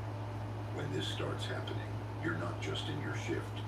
You're in a full-blown quantum orchestration. Everything and everyone is working together for your emergence. The fifth sign, resistance intensifies right before breakthrough. This one catches people off guard. They expect that when the shift arrives, everything will suddenly feel easy, but often the opposite happens. Right before your breakthrough, you might experience a surge of doubt, fear, or external obstacles, your old patterns. Stage one final rebellion. Your ego makes one last attempt to keep you safe in the familiar. This is actually a good sign. It means you're close. The old identity is dying, and it's not going down without a fight. Don't interpret resistance as evidence that you're on the wrong path. It's evidence that you're about to transcend a major limitation. Push through. The breakthrough is right on the other side. Let me tell you about Maria. Maria was a corporate trainer who'd been building an online course for 2 years. 2 years of perfect plans, detailed outlines, professional video equipment. 2 years of not launching because it wasn't quite ready yet. Then she went through her 3 days. On day 3, she made a decision. She was going to launch in 1 week, ready or not. She announced it publicly. She set the date. No more perfectionism, no more delays. And in that week, everything that could go wrong did go wrong. Her computer crashed. Her childcare fell through. A family emergency erupted. Every excuse she'd ever needed not to launch presented itself on a silver platter. It would have been so easy to postpone just one more time. But she recognized the pattern. She saw it for what it was, her final test. So she launched anyway, imperfectly, scared, with half the content she'd planned and none of the polish she wanted. 30 people signed up in the first hour, 100 by the end of the day. Within a month, she'd made more money than her entire previous year of corporate training. Within 6 months, she'd left her job and was running a multi-six-figure business. The shift arrived exactly when she chose to receive it, despite, or maybe because of, all the resistance. So here's what you need to know. Your shift is happening right now, not someday, not when conditions are perfect. Right now, the quantum field has responded to your 3 days of preparation. The pieces are in place. The synchronicities are multiplying. The moment is here. Can you feel it? Can you sense that something fundamental has changed? That you're not the same person you were 3 days ago? That the world is responding to you differently, matching a new frequency? This is it. This is your quantum shift unfolding in real time. Maybe it's big, a job offer, a relationship beginning, a major decision crystallizing. Maybe it's subtle, a shift in perspective, a realization about yourself, a release of an old belief. Both are equally valid. The magnitude doesn't matter. What matters is that you recognize it, that you see it, that you honor it. Because here's the final truth. The shift isn't a single event. It's a doorway.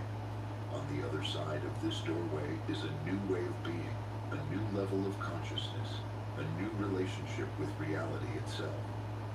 Once you step through, you can never go back to who you were. You can never unsee what you've seen. You can never return to unconscious living. You are awake now. You are aware. You understand how the quantum field works, how reality responds to consciousness, how synchronicity guides you toward your highest path. And that understanding changes everything. From this moment forward, you're not just living life, you're consciously creating it. You're not just experiencing reality, you're collaborating with it. You're not at the mercy of circumstances.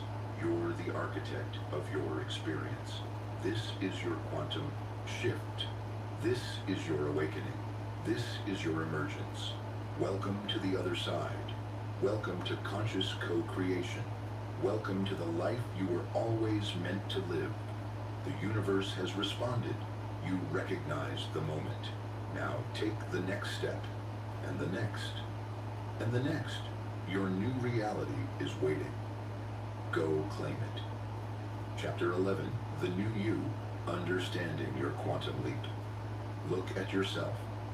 Really look. Do you see it? Do you feel it? You are not the same person who started listening to this audiobook 3 days ago. Something fundamental has shifted at the quantum level of your being. Your frequency is different. Your energy signature has changed. The wave function of your identity has collapsed into a new configuration, and there's no going back to who you were. This isn't metaphor. This isn't motivational speaking. This is quantum reality. At the subatomic level, you are literally not the same person. The atoms in your body are vibrating at different frequencies. New neural pathways have formed in your brain. Your electromagnetic field, the invisible aura that extends several feet beyond your physical body, has reorganized itself around a new pattern. Even your DNA expression has shifted, as epigenetics shows us that consciousness can literally turn genes on and off. You have experienced a quantum leap, not a gradual improvement, but a discontinuous jump from one state to another, like an electron jumping from one orbital to another without passing through the space between. You didn't slowly become someone new. You instantaneously became someone new the moment you made the choice to change. But here's what most people don't understand. Identity is not fixed. It never was. You've been taught to think of yourself as a solid, unchanging entity. This is who I am. But quantum physics reveals that nothing in the universe is solid or unchanging. Everything is energy, vibration, possibility, including you. Your identity is not a thing. It's a pattern, a habit of consciousness, a way of organizing energy that your awareness has gotten used to. And patterns can be changed instantly when you make a quantum decision. Let me tell you about Catherine. Catherine was a social worker who'd been in the helping professions for 15 years. She defined herself completely through taking care of others. That's who she was, the helper, the giver, the one who sacrificed her own needs for everyone else. It wasn't just her job, it was her identity, but it was killing her. She was burned out, resentful, depleted, and then she went through her 3-day shift. On the other side, something was different. She noticed it immediately. A colleague asked for a favor that would have required her to stay late.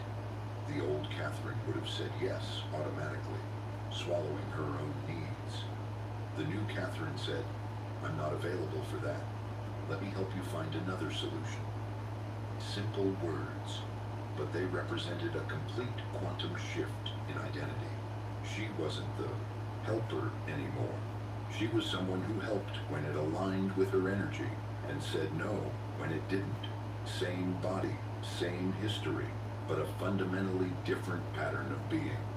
This is quantum identity. It's fluid, it's choice-based. It's constantly being created and recreated by the decisions you make in each moment. The old paradigm said, "I am this way, so I must act this way." Quantum identity says, "I choose to act this way, so I am becoming this." The action comes first. The identity follows. You don't wait to become confident before you take confident action. You take confident action and become confident in the process. You don't wait to feel worthy before you set boundaries. You set boundaries and become worthy through the act. You don't wait to be fearless before you take risks. You take risks while feeling fear and become courageous in the doing.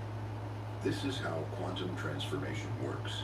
It's not about self-improvement. It's about self-reinvention. And it happens in an instant, in the space of a single choice. Right now, you're standing in that space. You've made the quantum leap. But here's the crucial part. You have to consciously claim your new identity. You have to recognize that you're different now and start acting from that difference. The old you had certain patterns, certain beliefs, certain ways of showing up in the world. Those patterns are still available. They're still in your system, like old software you haven't deleted yet. And if you're not careful, you'll slip back into them out of habit. But you're not that person anymore. You're the person who recognized their patterns and chose differently. You're the person who released their past and chose presence. You're the person who took the leap despite fear. You're the person who surrendered control and trusted the universe. That person, this new you, has access to possibilities that the old you couldn't even perceive. Different opportunities will appear because you're broadcasting a different frequency. Different people will be attracted to you because your energy signature has changed. Different ideas will occur to you because you're thinking from a new level of consciousness. You've literally entered a new timeline. In the multiverse of infinite possibilities, you've shifted from one parallel reality to another. The you in the old timeline is still living out that life. The one where you didn't take the leap, didn't make the shift, stayed stuck in the familiar patterns. But you, the conscious you reading this, have jumped tracks. Welcome to your new life. Now, here's what you need to know about quantum identity. It must be maintained through consistent choice. The leap happened instantly, yes, but staying in your new identity requires conscious reinforcement. Every day you'll be presented with opportunities to revert to the old pattern or embody the new one. Each moment is a choice point. When someone treats you according to your old identity, you can either play along or demonstrate your new one. When a familiar situation triggers your old response pattern, you can either default to it or consciously choose differently. When your mind tells you the old story about who you are and what you're capable of, you can either believe it or rewrite it in real time. This is the daily practice of quantum identity. Conscious, repeated choice. Not once in a while, not when you feel like it. Every single time the choice presents itself. And here's the beautiful thing. Every time you choose your new identity over your old one, you strengthen the neural pathway. You deepen the pattern. You make it more real. After enough repetitions, the new identity becomes your default, and the old one becomes the distant memory. But it starts with recognition. You have to see clearly that you're different now. You have to honor the leap you've made. You have to claim the new you and stop apologizing for no longer being the old you. Some people won't understand. Some will prefer the old you, the one who was predictable, who played small, who didn't challenge them to grow. Let them go. They're part of the old timeline. Your new reality is calling in new people who match your new frequency. Some situations won't make sense anymore. The job that was tolerable will suddenly feel suffocating. The routine that was comfortable will suddenly feel like a cage. The compromises you were making will suddenly feel intolerable. That's not a problem. That's feedback.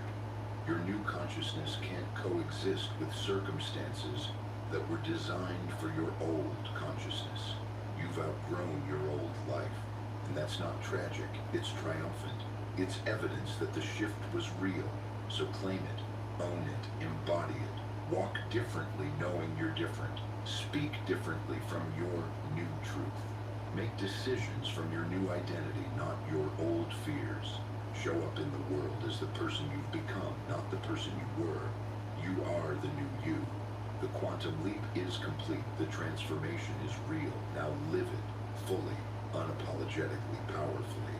This is who you are now. Welcome home. Chapter 12, Creating Your Future, the Power of Quantum Choices. Here's the secret that will change everything. Your future is not determined by your past. Your future is determined by the choices you make right now in this present moment. Most people live their lives on autopilot, making unconscious choices based on old programming, and then wondering why their future looks exactly like their past. They're essentially using yesterday's decisions to create tomorrow's reality. And then they call it fate or bad luck or just the way life is. But you know better now. You understand quantum mechanics. You know that reality is not predetermined. It's probabilistic. The future exists as a field of infinite possibilities, and your choices collapse those possibilities into actual experiences.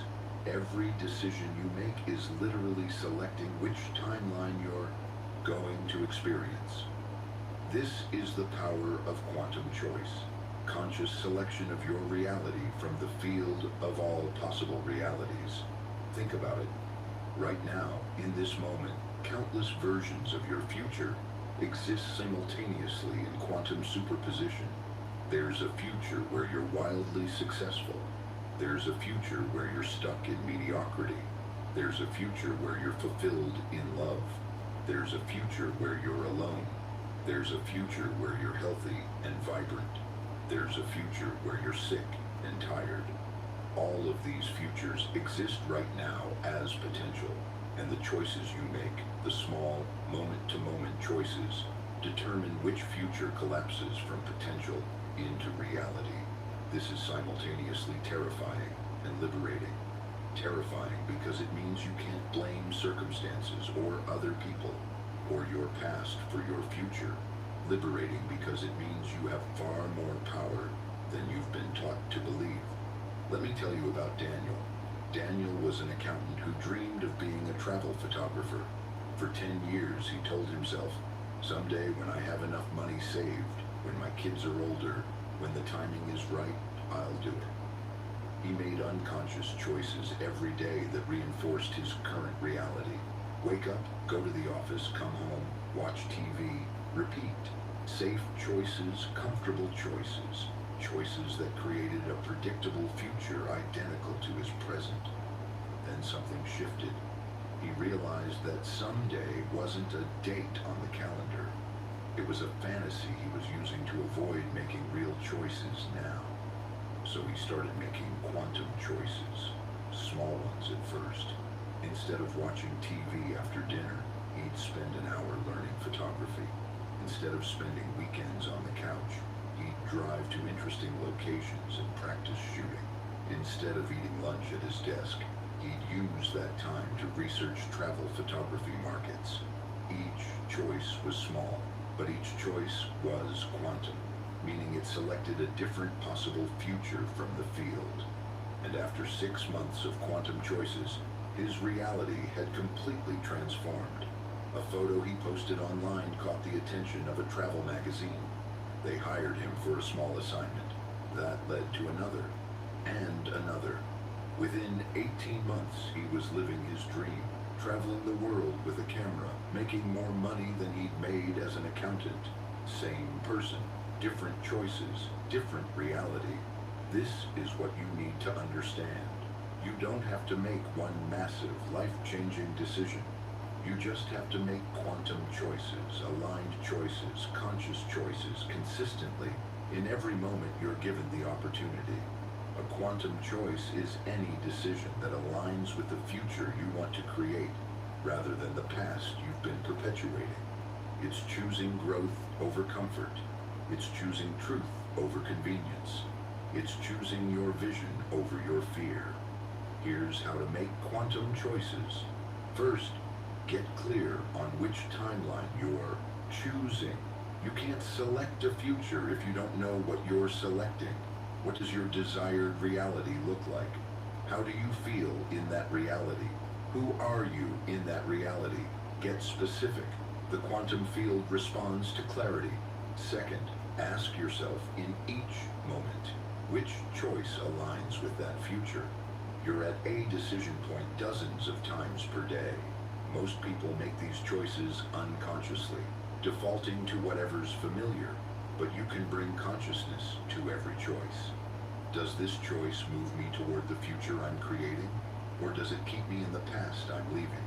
Sometimes the aligned choice is obvious, sometimes it's subtle, but your body knows. Remember, your body is a quantum antenna. When you're considering a choice that aligns with your desired future, you'll feel expansion, lightness, excitement, even if there's also fear. When you're considering a choice that keeps you in your old reality, you'll feel contraction, heaviness, that familiar sense of resignation. Third, make the aligned choice, even when it's uncomfortable, especially when it's uncomfortable. Discomfort is often a sign that you're choosing growth. The old you lived in comfort. The new you lives in expansion. Get comfortable with being uncomfortable. It means you're doing it right. Fourth, trust the accumulation. One quantum choice won't transform your life, but quantum choices made consistently day after day absolutely will. You're not building a better future through one dramatic decision. You're collapsing it into reality through 1,000 small, aligned choices that tell the quantum field. This is the timeline I'm claiming. Here's what this looks like in practice. You're invited to a social event. The old you would go out of obligation. The new you asks, does this align with the future I'm creating? If yes, you go and show up fully present. If no, you politely decline without guilt or excuses. Quantum choice. You're about to post something on social media. The old you would share whatever gets likes. The new you asks, is this authentic? Does this reflect who I'm becoming? You post from truth, not from the need for validation. Quantum choice. You're considering taking on a new project. The old you would evaluate it based on money or security. The new you asks, does this excite me? Does this align with my vision? Does this call forth the highest version of me? You say yes to expansion, no to contraction. Quantum choice. You wake up in the morning. The old you would hit snooze and scroll on your phone. The new you asks, how does the person I'm becoming start their day? You get up, move your body, set intentions. You choose consciously before the day chooses for you. Quantum choice. Every moment is a choice point. Every choice is a vote for which future you'll experience. And the quantum field is always listening, always responding, always organizing reality to match the choices you're making. This is your superpower now. You're not at the mercy of circumstances. You're not a victim of your past. You're a conscious creator selecting your reality moment by moment through the choices you make. And here's the most profound part. As you make more quantum choices, the choices become easier. Your intuition gets stronger. Your clarity increases. You develop a sensitivity to what's aligned and what's not. You start to feel in your body which choices are expanding you and which are contracting you. You become fluent in the language of the quantum field. And when you're fluent, creation becomes natural, effortless, joyful. You're not forcing reality to bend to your will. You're dancing with it, co-creating with it, playing in the infinite field of possibility. This is how you create your future. Not through one big decision, but through thousands of quantum choices. Not someday, but right now. Not when conditions are perfect, but in this imperfect, beautiful, possibility-rich moment. Your future is not written. It's being written by you right now with every choice you make. What will you choose? Chapter 13. Integrating the shift, aligning mind, body, and spirit. You've made the leap. You've claimed your new identity. You're making quantum choices, and now you might be feeling a little ungrounded, a little dizzy, like you're not quite sure which reality you're living in. This is completely normal.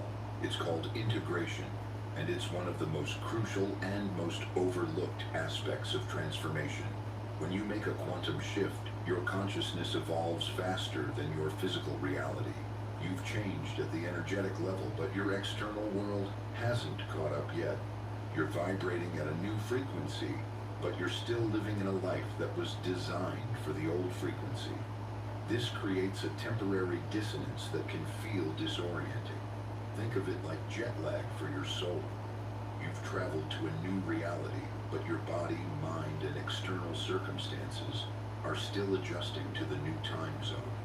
You need time to integrate, to ground, to bring all parts of yourself into alignment with your new consciousness.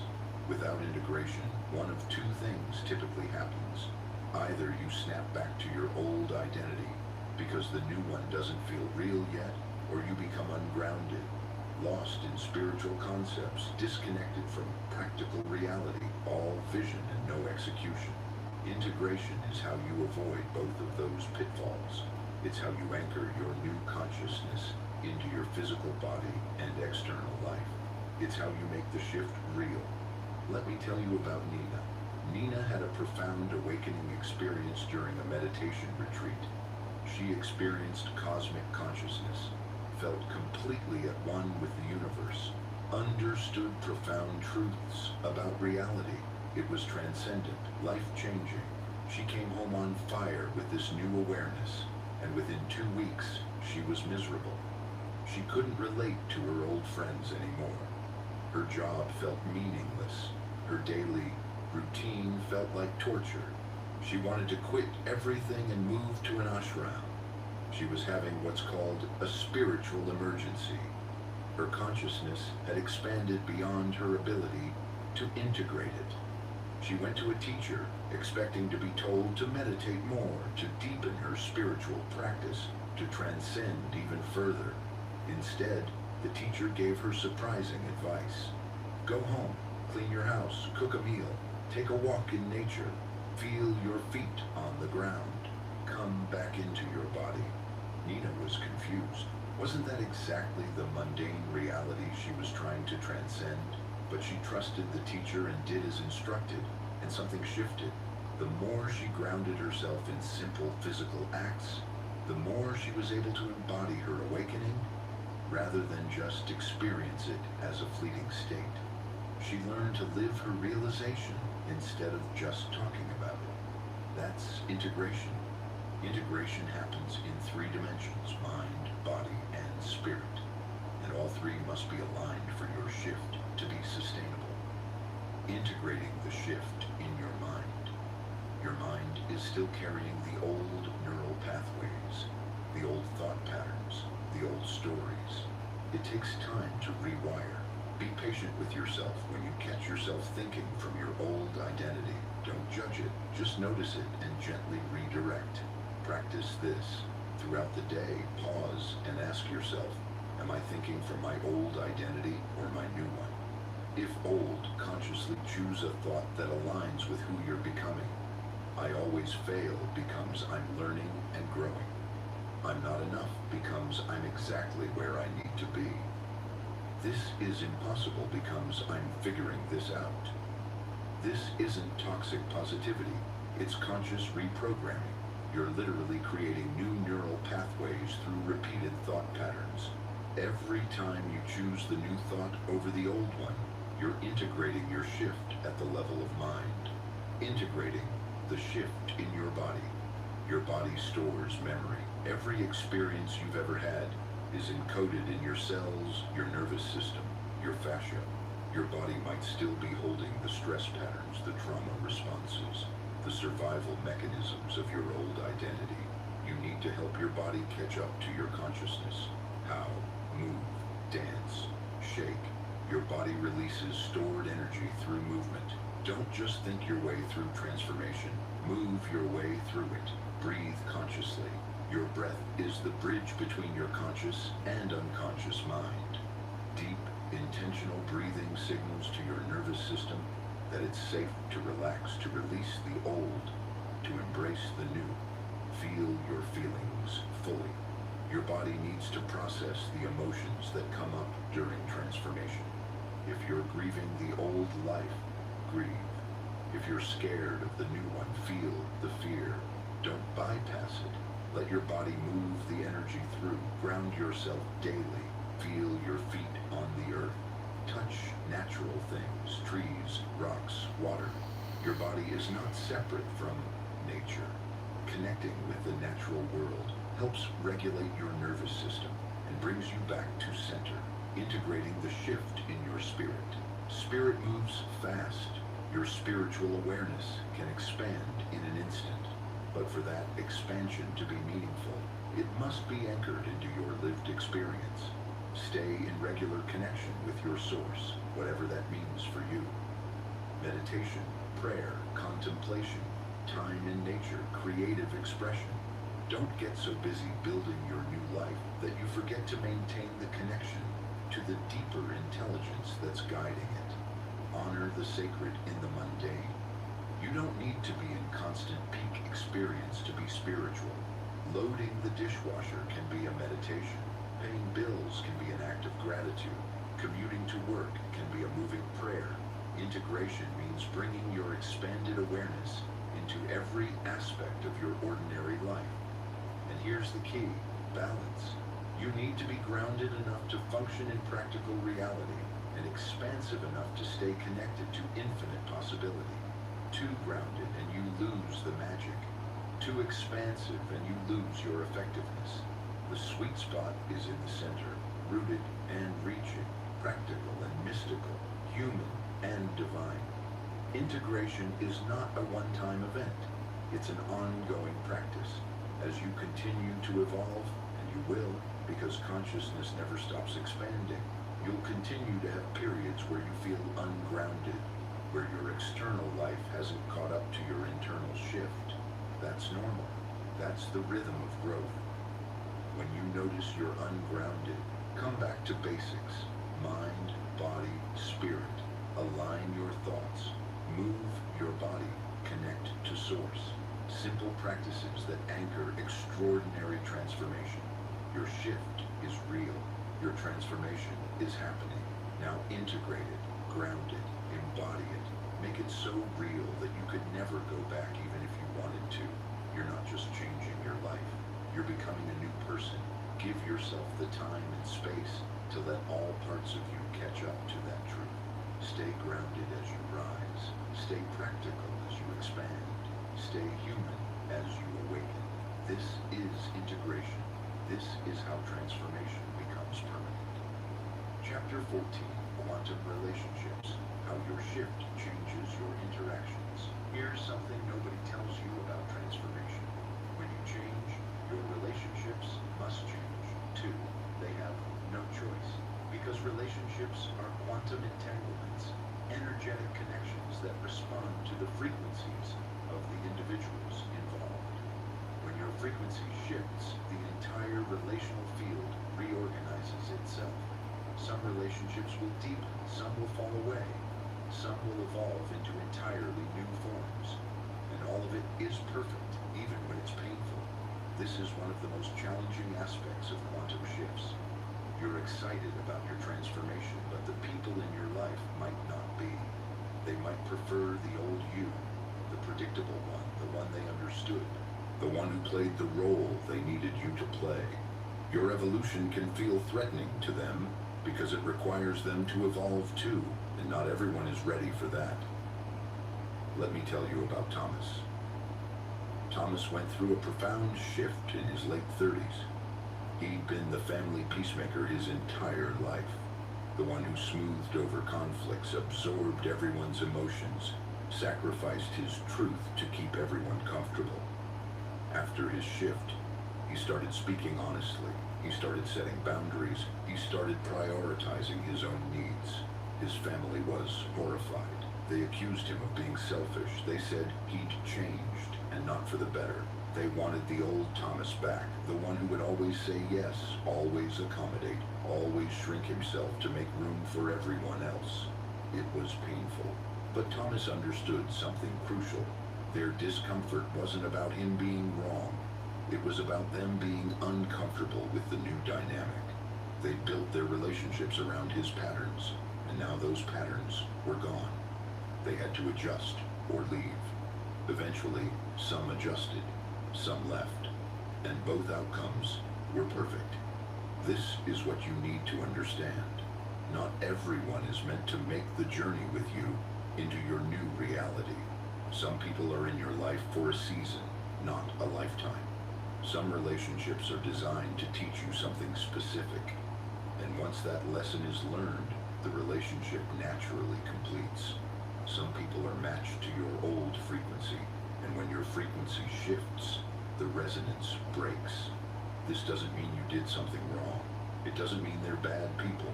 It just means you're no longer a match. And that's okay. Here's how quantum relationships work. Some relationships will deepen. These are the people who were always meant to travel with you long term. When you shift, they respond by shifting too. They're inspired by your transformation. They're curious about your growth. They want to evolve alongside you. These relationships don't just survive your transformation. They thrive because of it. Nurture these. They're your soul family. Some relationships will evolve. These are the people who care about you but need time to adjust to the new you. They might be confused at first. They might resist. But if there's genuine love and commitment, they'll eventually adapt.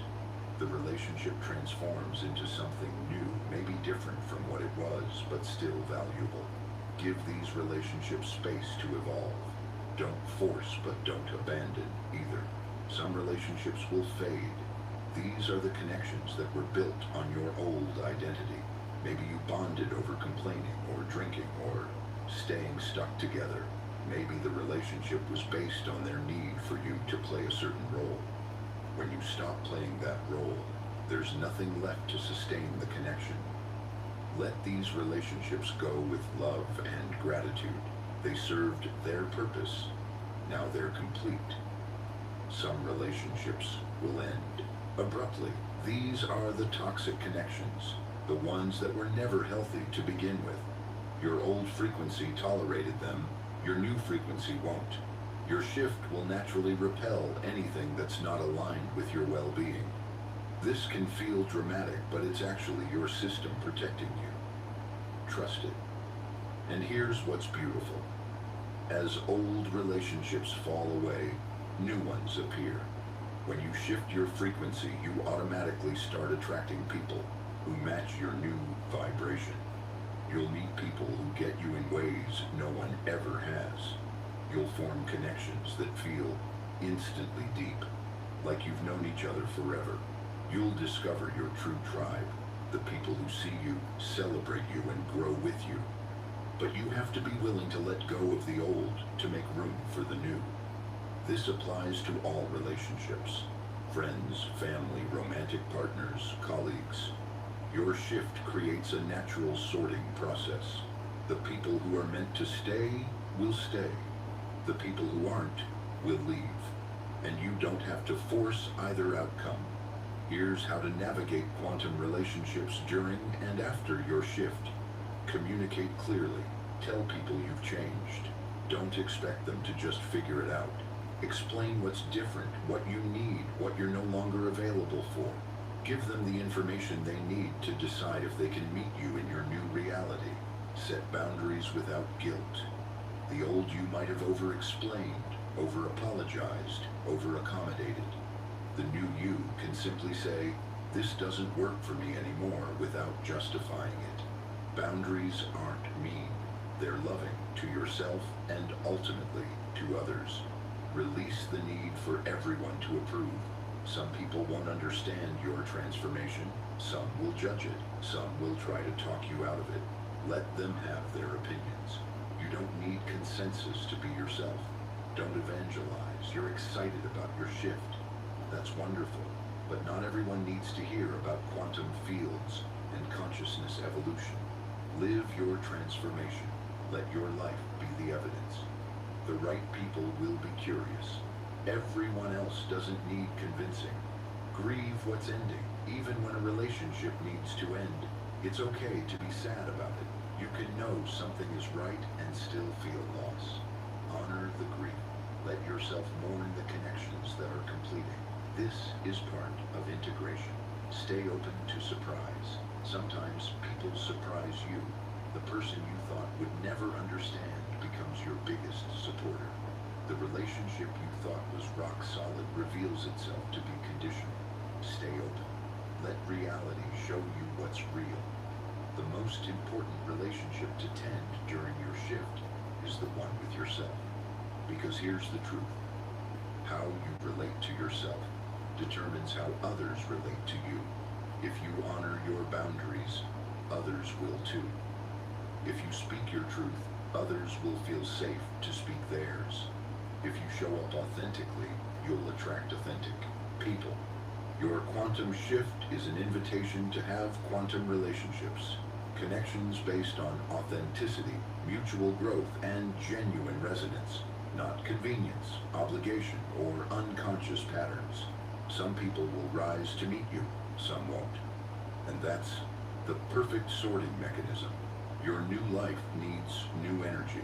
Trust that the right relationships will remain, evolve, or arrive exactly when they're meant to. You're not losing people, you're finding yourself. And in finding yourself, you'll find your true tribe. Chapter 15, Becoming the Quantum Creator of Your Life. We've come to the end, which is really the beginning, because everything you've learned, everything you've experienced, everything you've become over these last few days, it's not the destination, it's the foundation. You are now a quantum creator, not someone who occasionally manifests what they want, but someone who consciously, consistently, masterfully creates their reality from the infinite field of possibility. This is your birthright. This is your power. This is who you've always been, finally awakened to your true nature. Let's be clear about what this means. Being a quantum creator doesn't mean you can control every detail of your life. It doesn't mean nothing bad will ever happen. It doesn't mean you'll never face challenges or pain or uncertainty. That's not mastery, that's fantasy. True quantum creation is something far more profound. It's the understanding that you are not separate from reality. You are the consciousness through which reality experiences itself. You are not a drop in the ocean. You are the ocean in a drop. You are not creating your life from outside of life. You are the creative intelligence of life itself, expressing through your unique perspective. This changes everything. When you understand this, you stop trying to manipulate reality and start collaborating with it. You stop seeing challenges as problems and start seeing them as invitations to expand. You stop feeling like a victim of circumstances and start recognizing yourself as the author of your experience. Let me tell you about Sophia. Sophia was a quantum creator who understood this deeply. When she lost her job unexpectedly, she didn't panic or fall into victimhood. She got quiet, tuned into the quantum field, and asked, "What's trying to emerge through this situation?" Within days, she felt a clear pull towards starting her own business, something she'd dreamed about for years but never had the courage to pursue. The job loss wasn't a tragedy. It was the universe removing the obstacle between her and her destiny. When a relationship ended, she didn't spiral into stories about being unlovable. She recognized that they'd reached a completion point, that their souls had taught each other what they needed to learn. She blessed it and moved on, trusting that her right-fit relationship was already on its way. Within months, she met someone who matched her new frequency perfectly. When health issues arose, she didn't just treat symptoms. She listened to what her body was communicating, what was out of balance, what needed attention, what was this trying to teach her. She approached her health as conscious creation, not random affliction. That's quantum mastery, seeing every experience as part of a larger intelligence unfolding through you, trusting that even when you can't see the pattern, there is one, knowing that reality is always working for you, never against you. So how do you live as a quantum creator? How do you embody this mastery in your daily life? First, you stay conscious. This is the foundation of everything. Consciousness is your superpower. The moment you become unconscious, running on autopilot, reacting instead of responding, lost in old patterns, you stop creating and start repeating.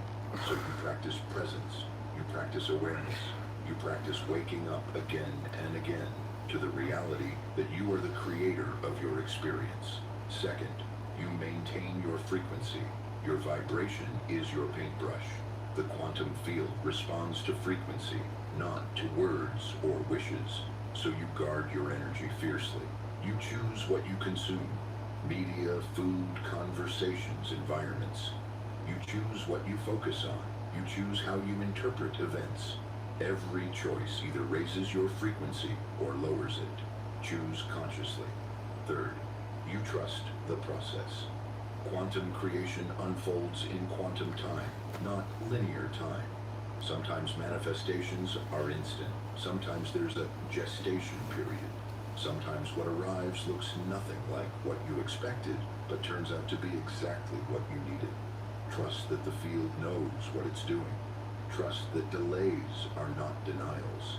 Trust that everything is conspiring in your favor, even when appearances suggest otherwise. Fourth, you take aligned action. Quantum creators are not passive dreamers. They're active co-creators.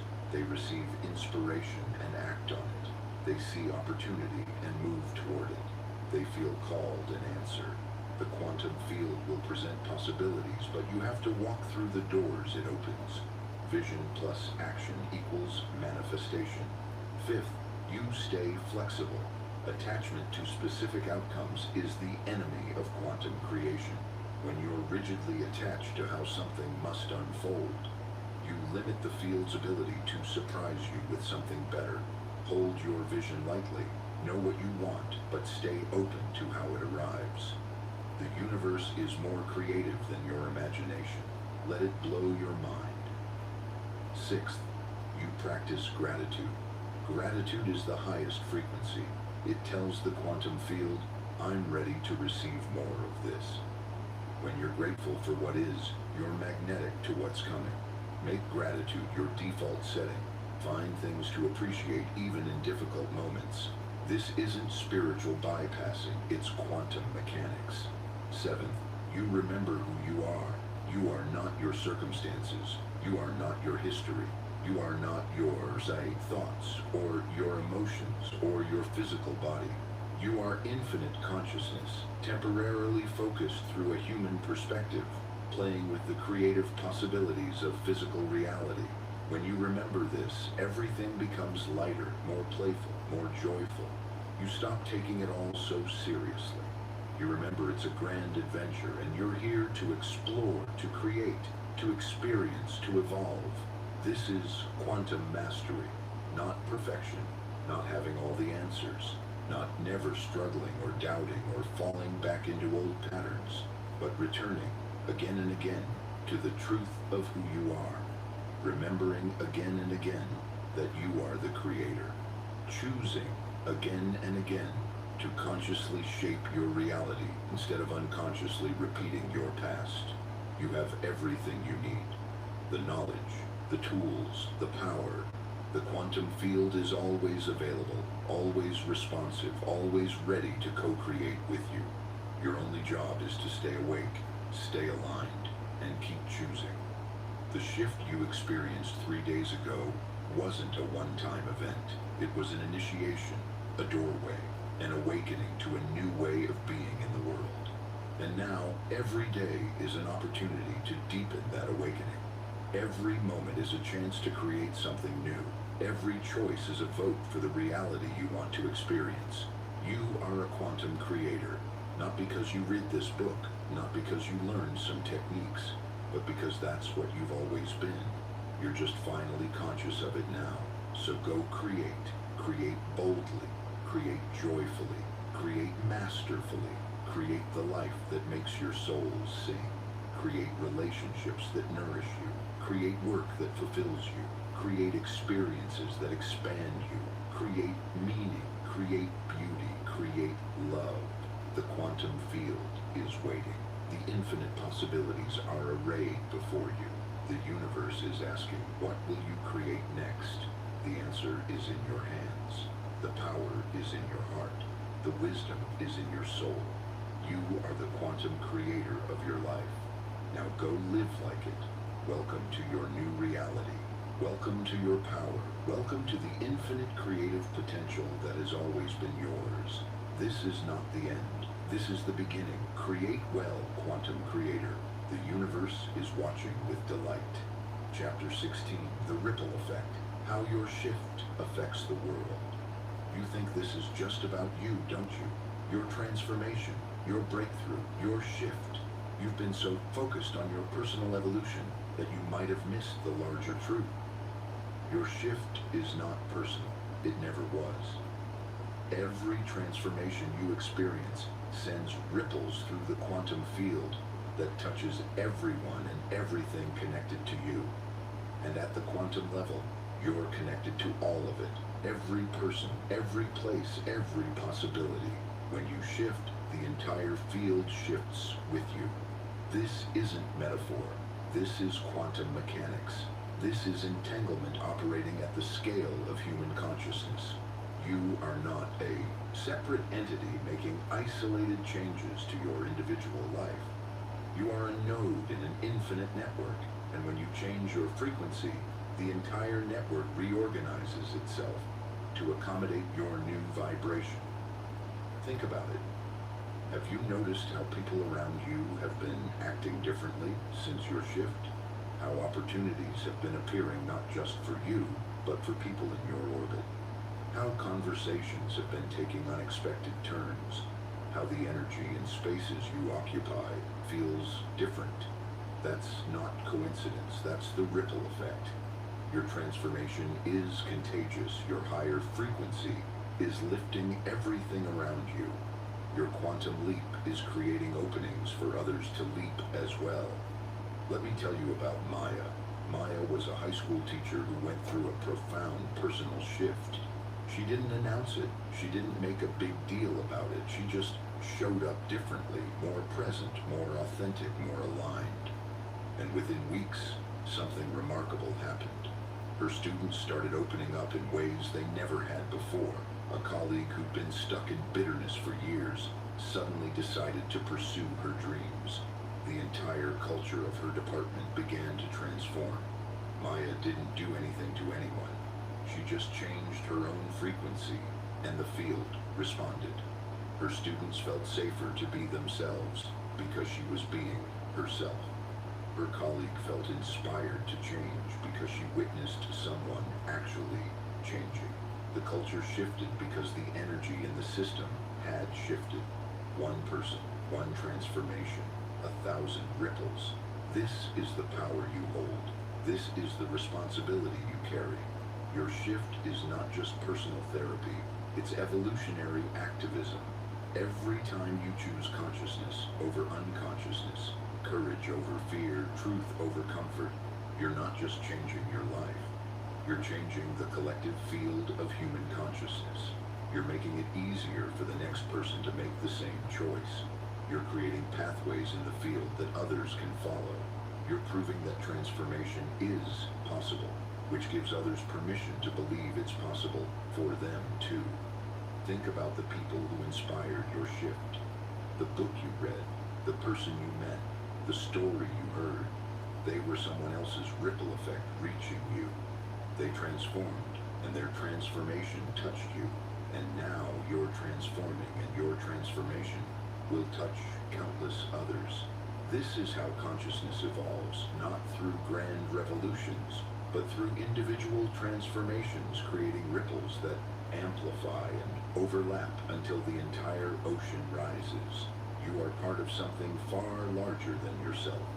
Your personal breakthrough is a contribution to the collective breakthrough. The healing you do in your own consciousness is healing the collective consciousness. The limitations you transcend in your own life are limitations being transcended in the human experience. This is not abstract philosophy. Researchers studying collective consciousness have documented what they call field effects, measurable changes in the quantum field when large groups of people meditate, pray, or hold coherent intention. Crime rates drop, violence decreases, emergency room visits decline. The field itself becomes more coherent, but it doesn't require large groups. It starts with individuals. It starts with you. One person living consciously, creating coherently, choosing love over fear, creates a field effect that influences everyone in their sphere, and spheres overlap. Your sphere touches someone else's sphere, which touches another's, and on, until your shift in a small town in one country affects someone in a city on another continent. This is quantum entanglement at the scale of human consciousness. This is the butterfly effect applied to personal transformation. This is why your shift matters so profoundly, not just for you, but for all of us. You might think, but I'm just one person. How can my little life make a difference in a world with 8 billion people, with so much suffering, so much chaos, so much that needs to change? Here's how. The world is not changed by the masses. The world is changed by individuals who change themselves, creating ripples that inspire others to change themselves. Movements don't create transformation. Transformed individuals create movements. Culture doesn't shift people. People shift culture, one conscious choice at a time. You don't have to save the world. You don't have to fix everything. You don't have to carry the weight of humanity's evolution on your shoulders. You just have to keep showing up as the most conscious, most aligned, most authentic version of yourself you can be in each moment. That's it. That's your contribution. That's your activism. That's your service. And it's enough. It's more than enough. It's everything. Because when you live from your highest consciousness, you automatically elevate the consciousness of everyone you encounter. When you choose love, you make it easier for others to choose love. When you speak truth, you give others permission to speak theirs. When you break free from limiting patterns, you prove to others that freedom is possible. Your life becomes a living testament to what's possible for humanity. Not through preaching or teaching or convincing, just through being. Your existence at a higher frequency is the gift. Your transformation is the teaching. Your shift is the contribution. So understand this. What you've done over these past few days is not selfish. It's not self-indulgent. It's not just personal development. It's sacred work. It's consciousness evolution. It's quantum activism. You have shifted, and the world has shifted with you. Your transformation has sent ripples through the collective field that will continue spreading long after this moment ends. People you'll never meet will be affected by your shift. Futures you'll never see will be shaped by your consciousness. Possibilities that didn't exist before are now available because you chose to transform. This is the ripple effect. This is the power of one. This is why you matter infinitely more than you've been taught to believe. You are not a drop in the ocean trying to make waves. You are the ocean, expressing as a wave. And every movement you make changes the entire ocean. Your shift is not personal. It's universal. It's not isolated. It's interconnected. It's not small. It's cosmically significant. You have become a lighthouse. You don't have to do anything except keep your light on.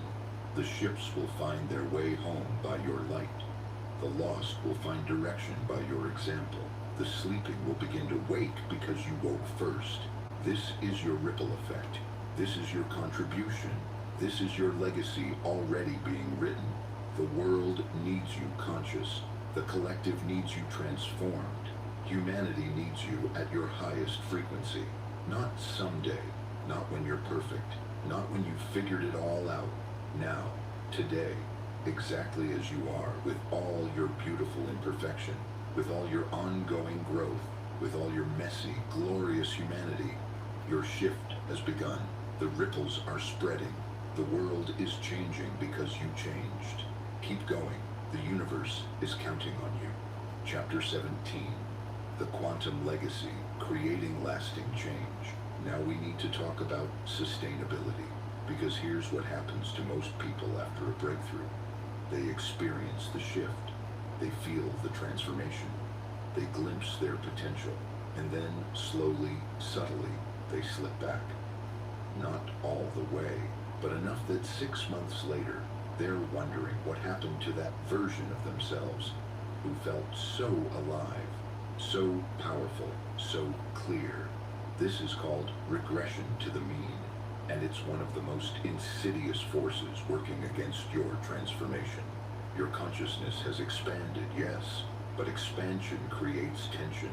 Your new frequency is pulling you forward while your old patterns are pulling you back.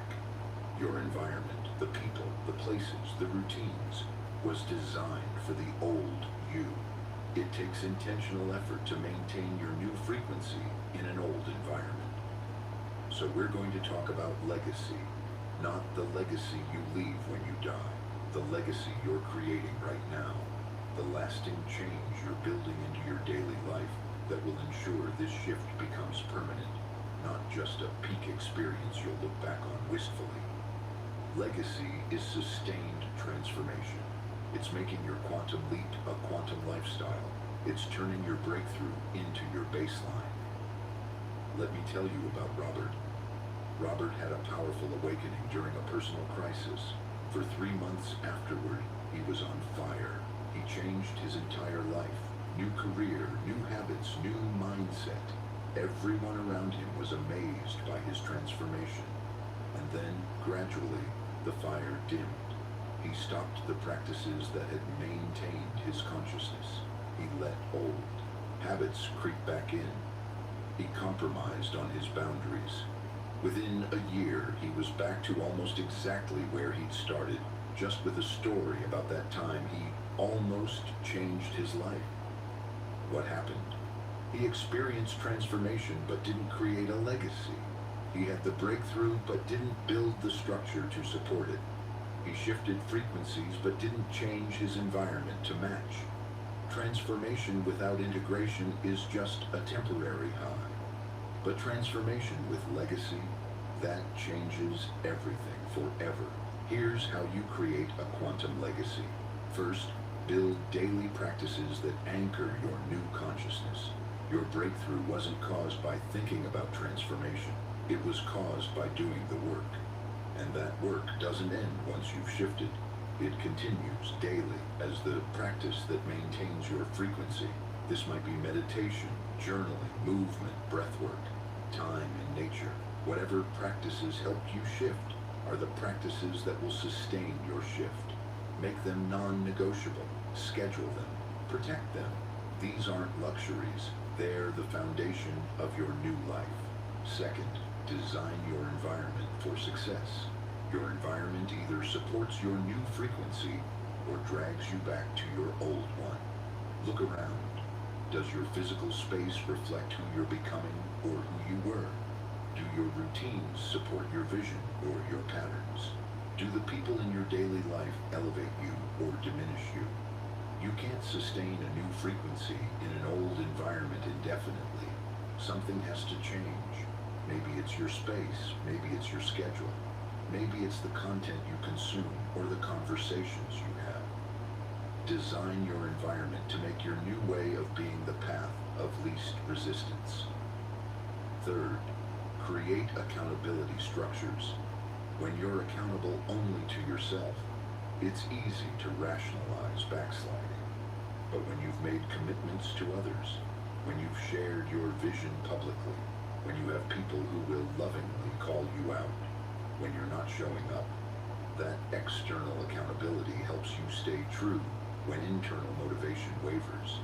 This might be a coach, a mastermind group, an accountability partner, or simply someone who knows your vision and checks in regularly.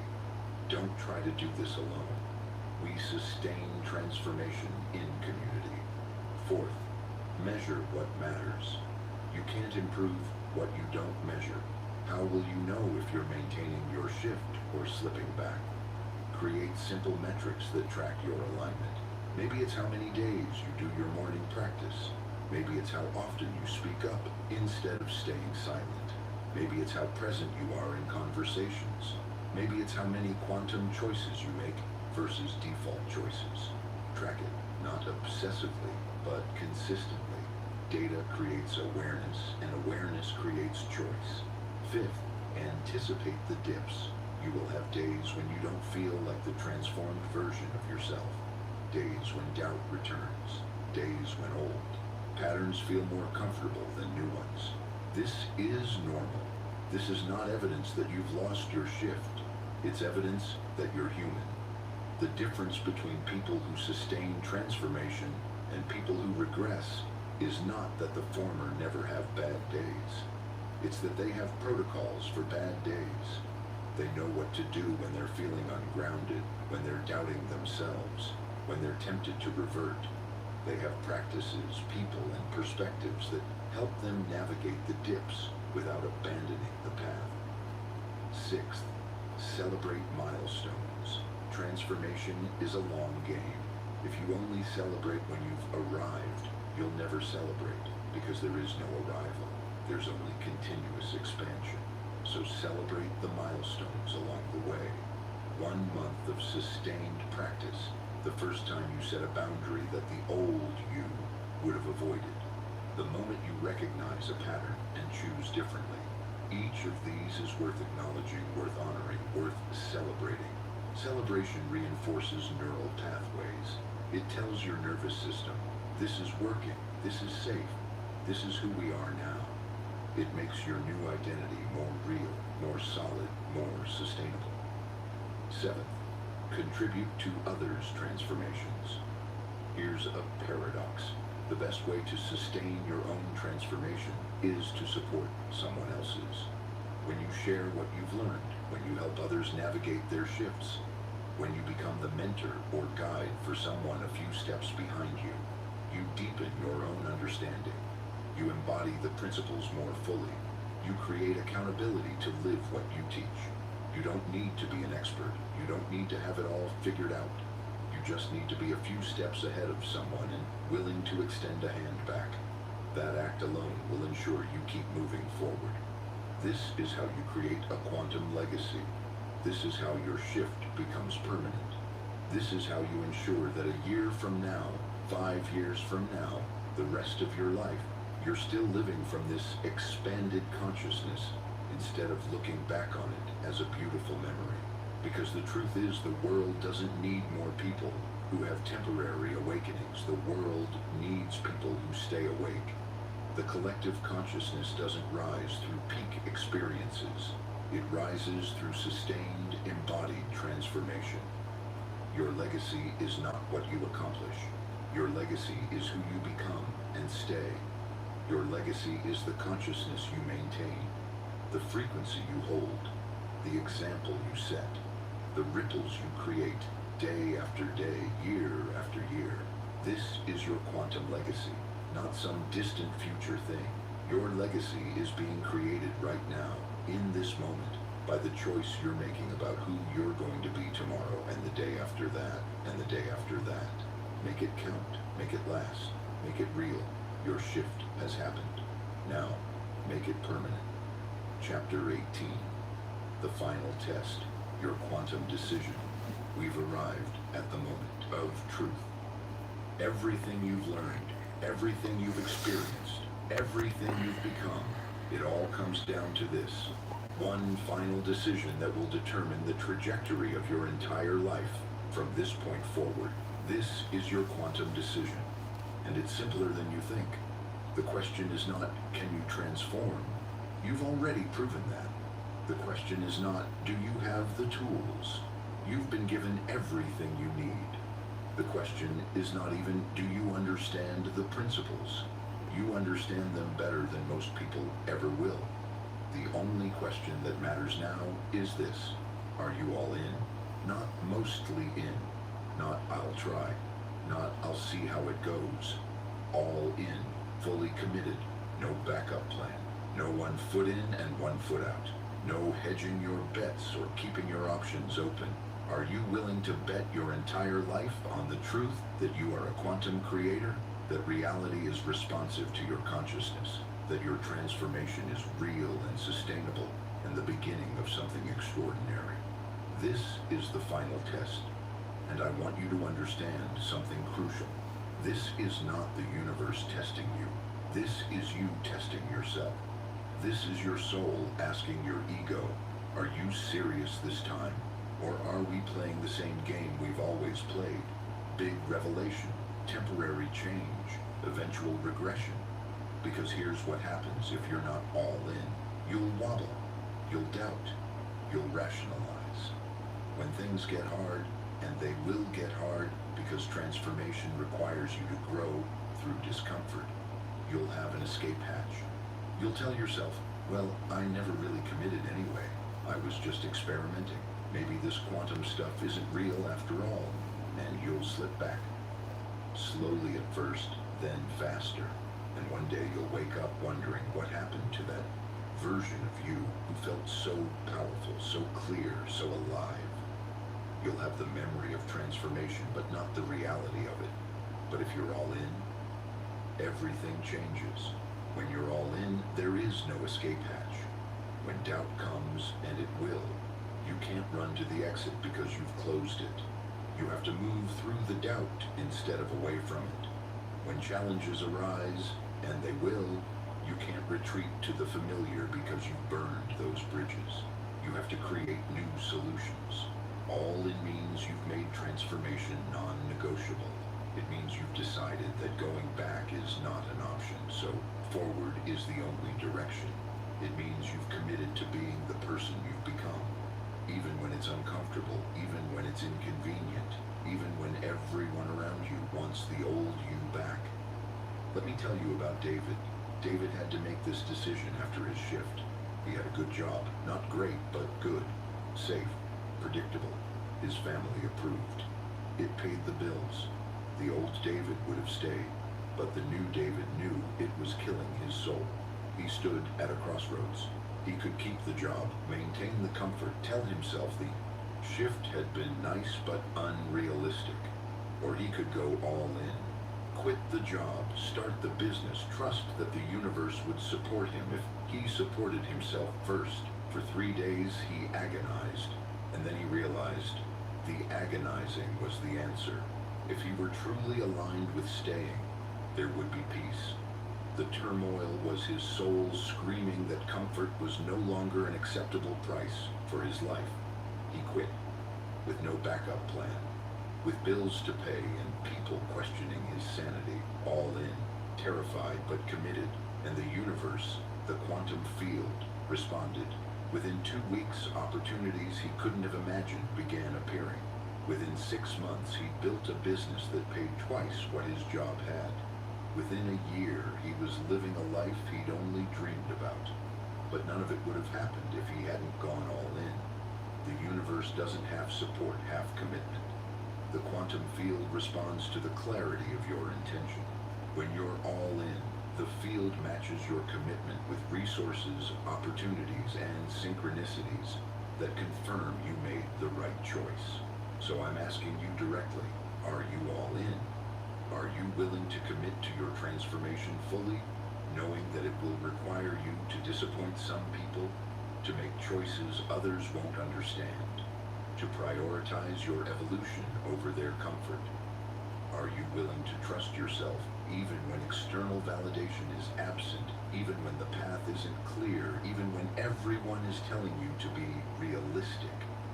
Are you willing to choose your vision over your fear, your potential over your patterns, your expansion over your security, every single time the choice presents itself?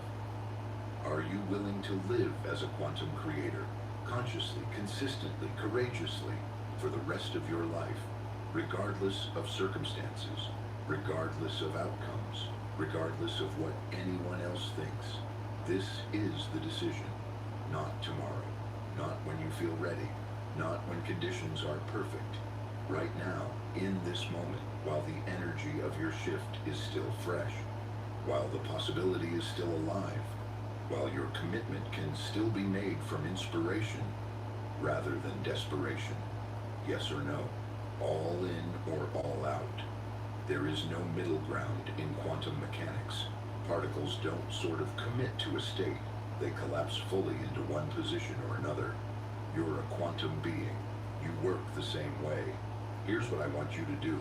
Close your eyes. Place your hand on your heart. Feel your breath and ask yourself, am I all in? If the answer is yes, feel it in your body. Feel the full body yes that resonates through every cell. Feel the certainty, the commitment, the readiness. That feeling is your quantum decision, collapsing from possibility into reality. That feeling is you claiming your future. That feeling is the universe saying, I've got you, let's do this.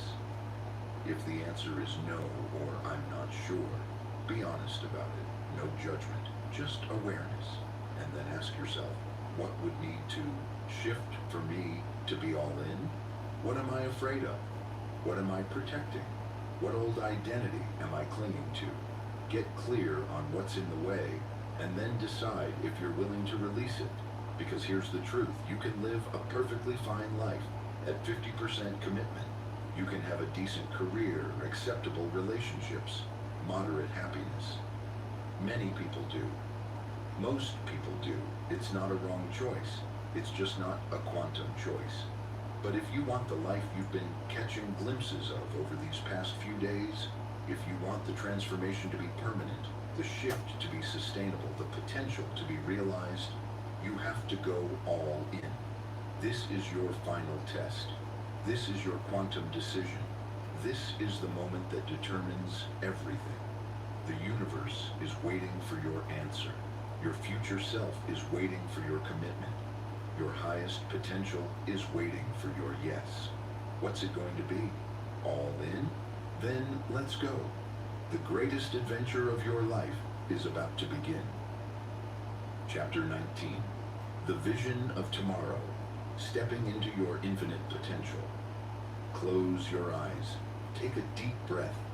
Let me paint you a picture of your life 1 year from now. You wake up in the morning, and before your mind can reach for worry or distraction, you feel it. Gratitude. Deep, genuine gratitude for your life, your choices, your reality. You stretch, feeling strong and alive in your body, not because everything is perfect, but because you're fully present in your own skin.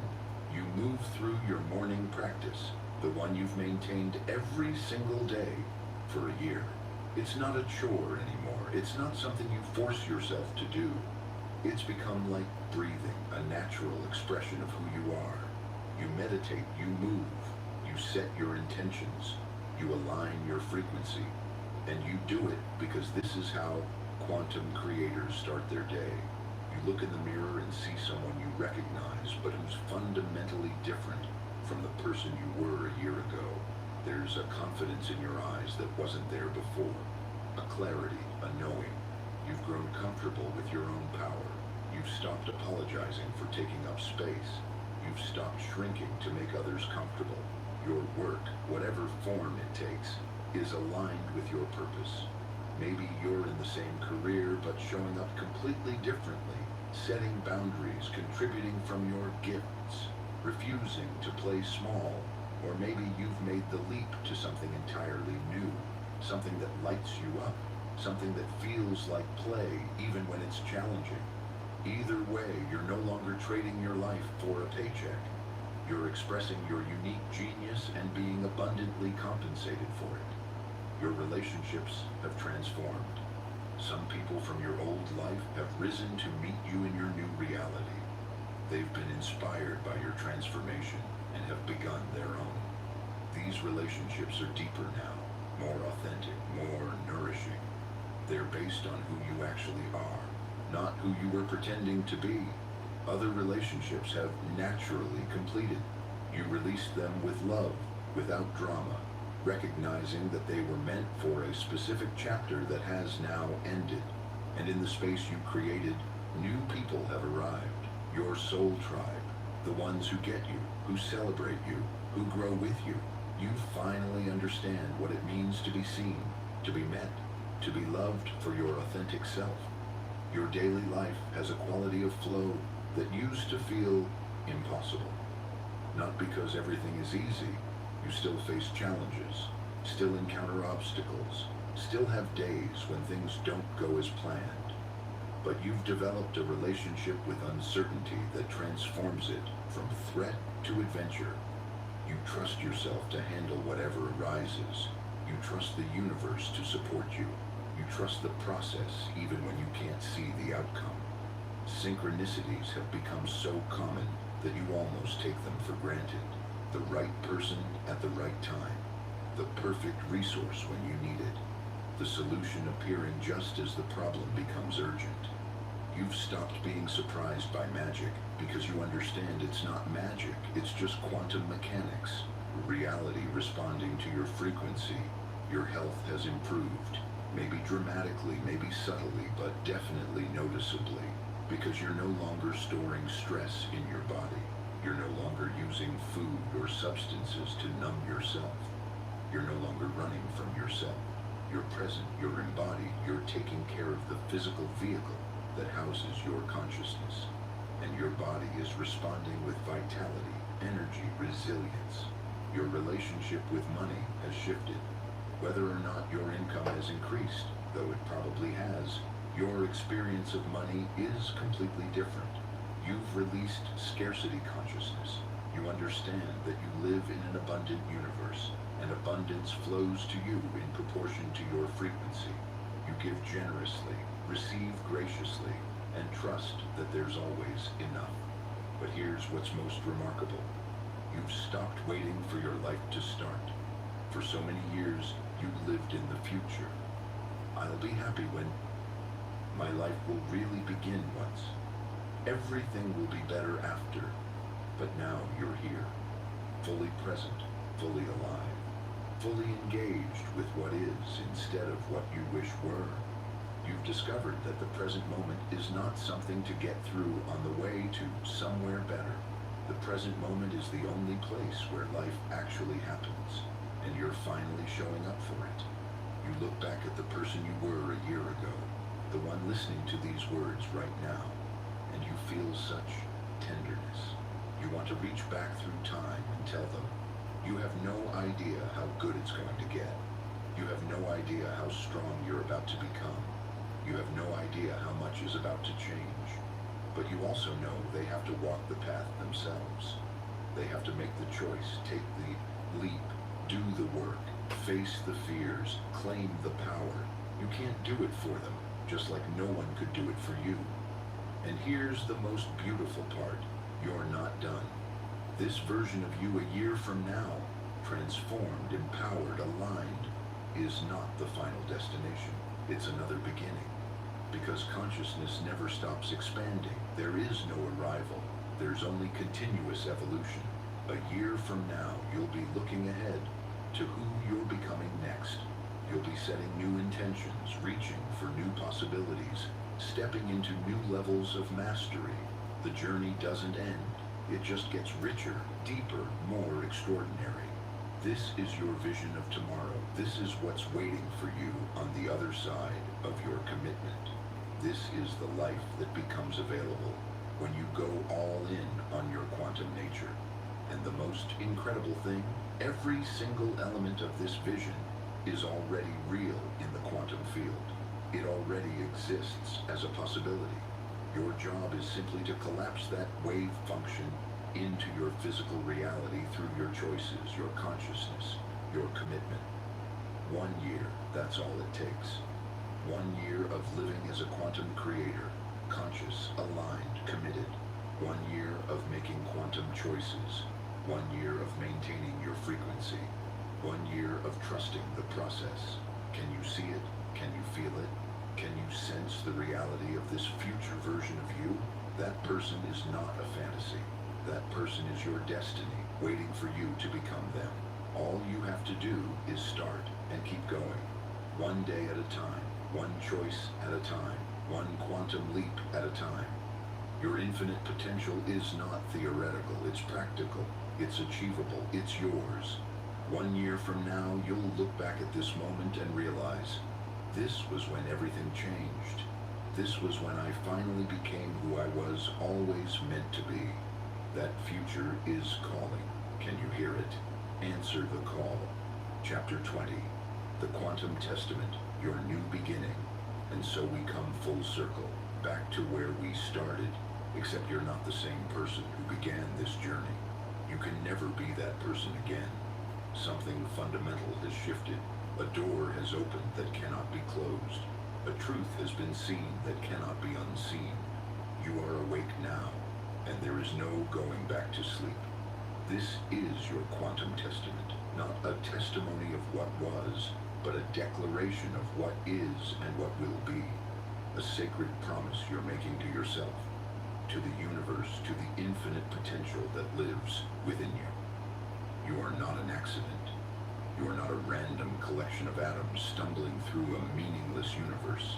You are consciousness itself, temporarily focused through a human form, here to experience, to create, to evolve, to awaken to your true nature. You are not small. You are not limited.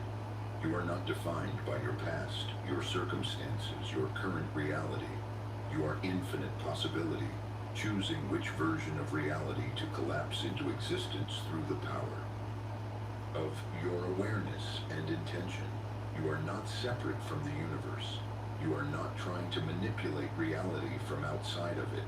You are reality experiencing itself through your unique perspective, creating itself through your choices, evolving itself through your transformation. This is not philosophy. This is not belief. This is physics. This is how reality works at the quantum level. And you are a quantum being, living in a quantum universe, capable of quantum creation. Everything you've learned in these pages has been pointing to one simple truth. You are the creator of your experience, not partially, not sometimes, always, in every moment, through every choice, with every thought, every emotion, every action. The life you're living right now is the life you've been creating, consciously or unconsciously. And the life you'll live tomorrow will be the life you choose to create today. This is your power. This is your responsibility. This is your sacred task. So I'm going to ask you to speak your quantum testament aloud. Right now, don't skip this. Don't think I'll do it later. later never comes. This is your moment. This is your choice. This is your commitment. Place your hand on your heart. Feel your pulse beneath your palm. That rhythm is the universe beating through you. You are not separate from it. You are it. Now speak these words. Say them aloud, with intention, with conviction, with your whole being. I am a quantum creator. I am not limited by my past. I am not defined by my circumstances. I am not bound by what others think is possible. I am consciousness itself, choosing to experience reality through this unique perspective.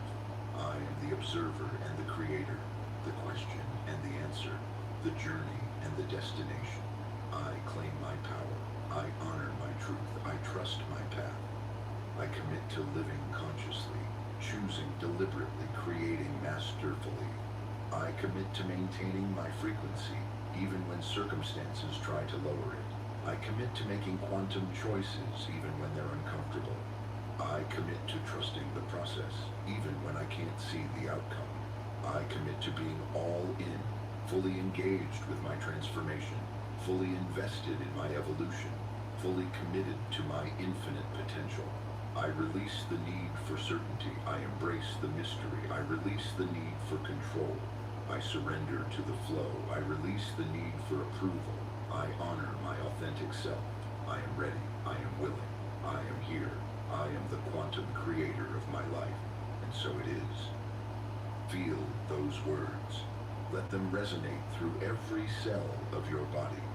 Let them rewrite your neural pathways. Let them broadcast a new frequency into the quantum field. Let them be the declaration that collapses your highest potential from possibility into reality. This is not the end of the book. This is the beginning of your new life. Everything that came before this moment was preparation. Everything that comes after this moment is creation. You have been given the tools, the knowledge, the understanding. Now comes the living of it. You will stumble. You will doubt. You will have days when you forget everything you've learned, when you slip back into old patterns, when you wonder if any of this is real. That's part of the journey. That's not failure. That's being human. What matters is that you return again and again, that you remember who you are, that you recommit to your quantum nature, that you choose consciousness over unconsciousness, courage over fear, expansion over contraction. Every moment is a new beginning. Every breath is a fresh start. Every choice is an opportunity to create something new. The 3 days have passed. The shift has happened. The transformation is real. But this is not the end. This is day one of forever. You are a quantum creator. You always have been. You always will be. You were just asleep to it for a while. But now you're awake. And the awakened ones, they change everything. You are the ripple that becomes the wave. You are the spark that becomes the fire. You are the shift that catalyzes the transformation. The universe has been waiting for you. The quantum field has been preparing for you. Your highest potential has been calling to you. And now, finally, you've answered. Welcome to your quantum life. Welcome to your infinite potential. Welcome to the greatest adventure of your existence. This book found you exactly 3 days before everything shifted. You ignored the title's warning at your peril, or you heeded it and transformed your reality. The choice was always yours. The power was always yours. The potential was always yours. Now go, create, evolve, expand, become. The universe is watching with delight as you step into your power. Your quantum testament has been spoken. Your new beginning starts now. Go create your masterpiece. The quantum field awaits your next choice. Make it extraordinary. Now, at McDonald's, wake up to a $4 breakfast meal deal. Wake up to a sausage McMuffin or a sausage biscuit, to hash browns, and wake up to a hot coffee. Get your $4 breakfast meal deal. Limited time only. Prices of participation may vary. Prices may be higher for delivery. Hey, close your eyes for a moment. take a deep breath and let the noise of today slowly fade away. Tonight, we're doing something simple. We're spending time listening to Jesus. His words have comforted the hurting, guided the lost, brought peace to anxious hearts, and changed countless lives. Tonight, you don't need to rush. You don't need to figure everything out. Just listen. Let his voice be louder than your worries, louder than your stress, louder than every thought trying to keep you awake. If this channel has helped you find peace, consider subscribing and becoming part of this community. And before we begin, comment where you're listening from tonight, or tell me one word you need from Jesus tonight. Peace, strength, healing, hope. Now, let's pray. Father, thank you for this moment. Thank you for Jesus and for every word he spoke. Tonight, help us slow down and simply listen.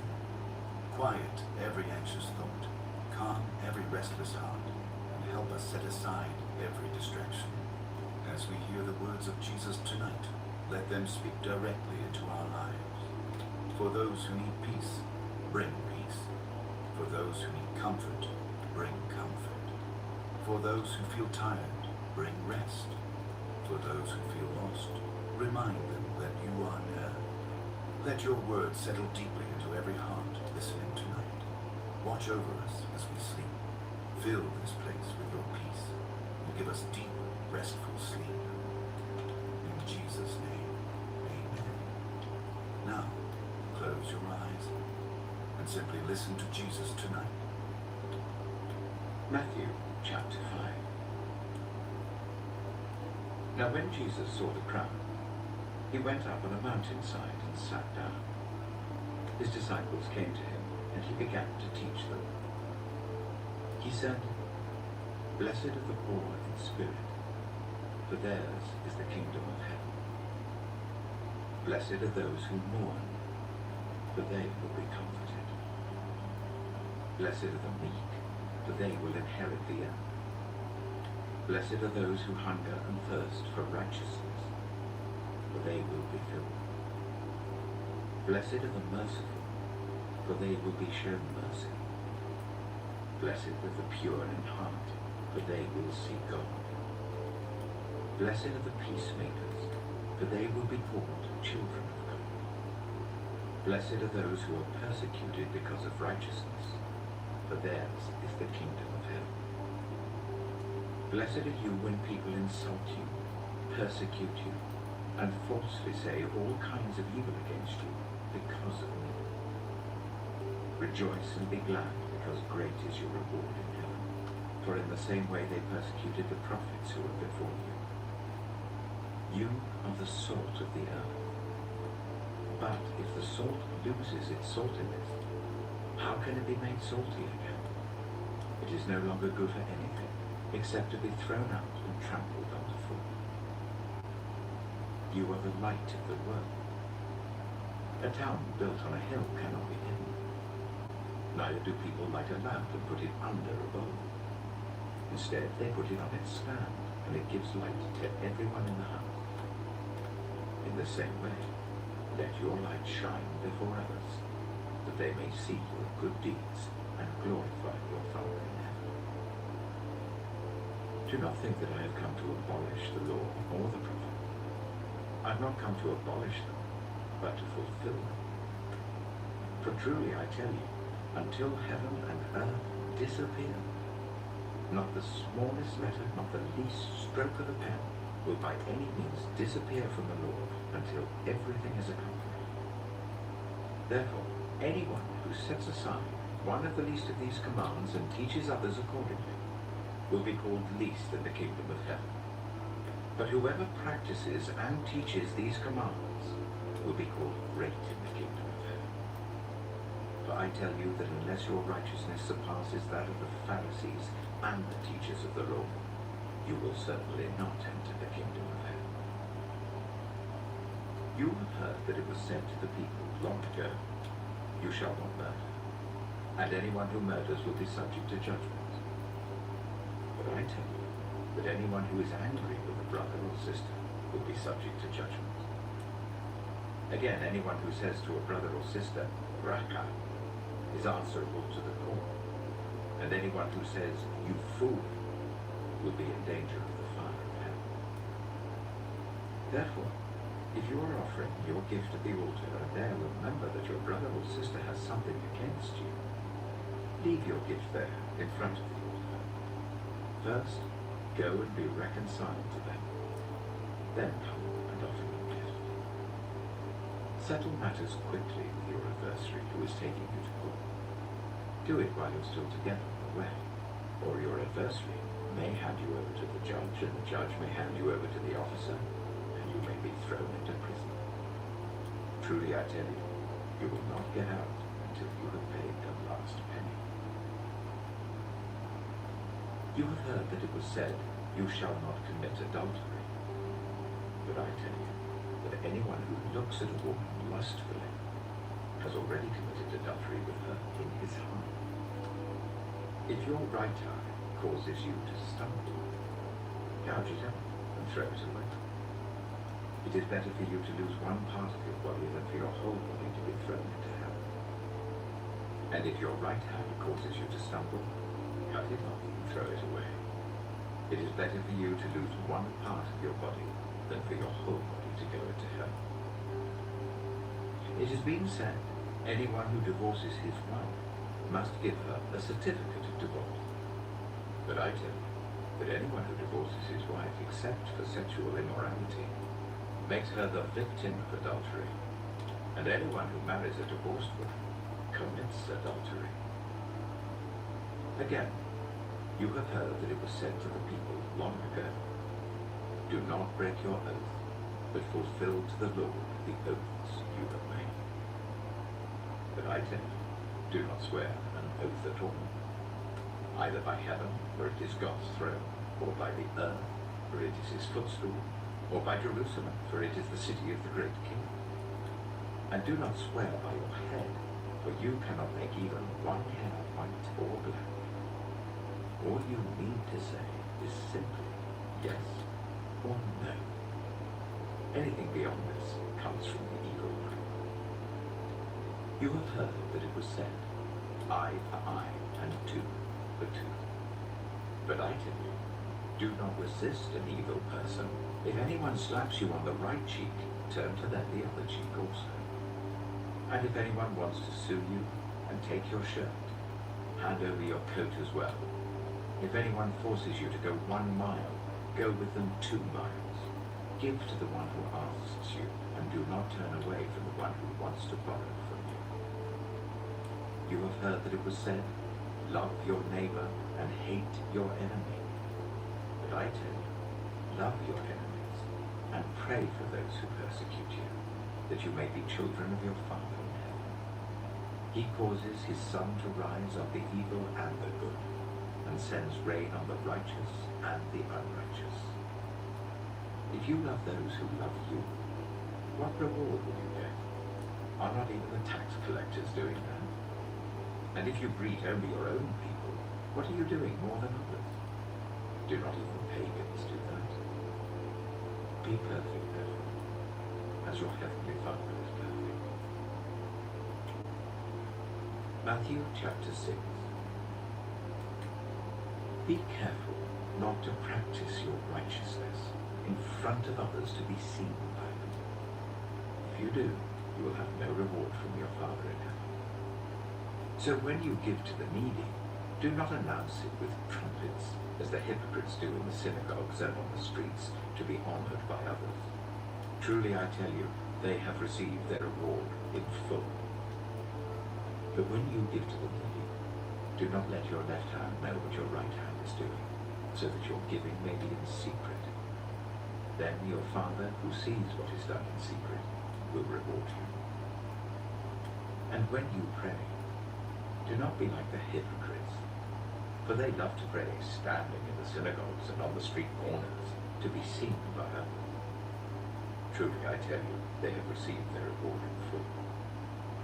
But when you pray, go into your room, close the door, and pray to your Father who is unseen. Then your Father who sees what is done in secret will reward you. And when you pray, do not keep on babbling like pagans, for they think they will be heard because of their many words. Do not be like them, for your Father knows what you need before you ask him. This then is how you should pray. Our Father in heaven, hallowed be your name. Your kingdom come. Your will be done on earth as it is in heaven. Give us today our daily bread. And forgive us our debts as we also have forgiven our debtors. And lead us not into temptation, but deliver us from the evil one. For if you forgive other people when they sin against you, your heavenly Father will also forgive you. But if you do not forgive others their sin, your Father will not forgive your sins. When you fast, do not look somber as the hypocrites do, for they disfigure their faces to show others they are fasting. Truly I tell you, they have received their reward in full.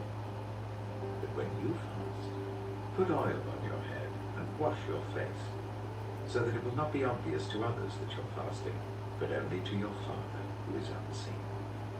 And your Father who sees what is done in secret will reward you. Do not store up for yourselves treasures on earth, where moths and vermin destroy, and where thieves break in and steal. But store up for yourselves treasures in heaven, where moths and vermin do not destroy, where thieves do not break in and steal. For where your treasure is, there your heart will be also.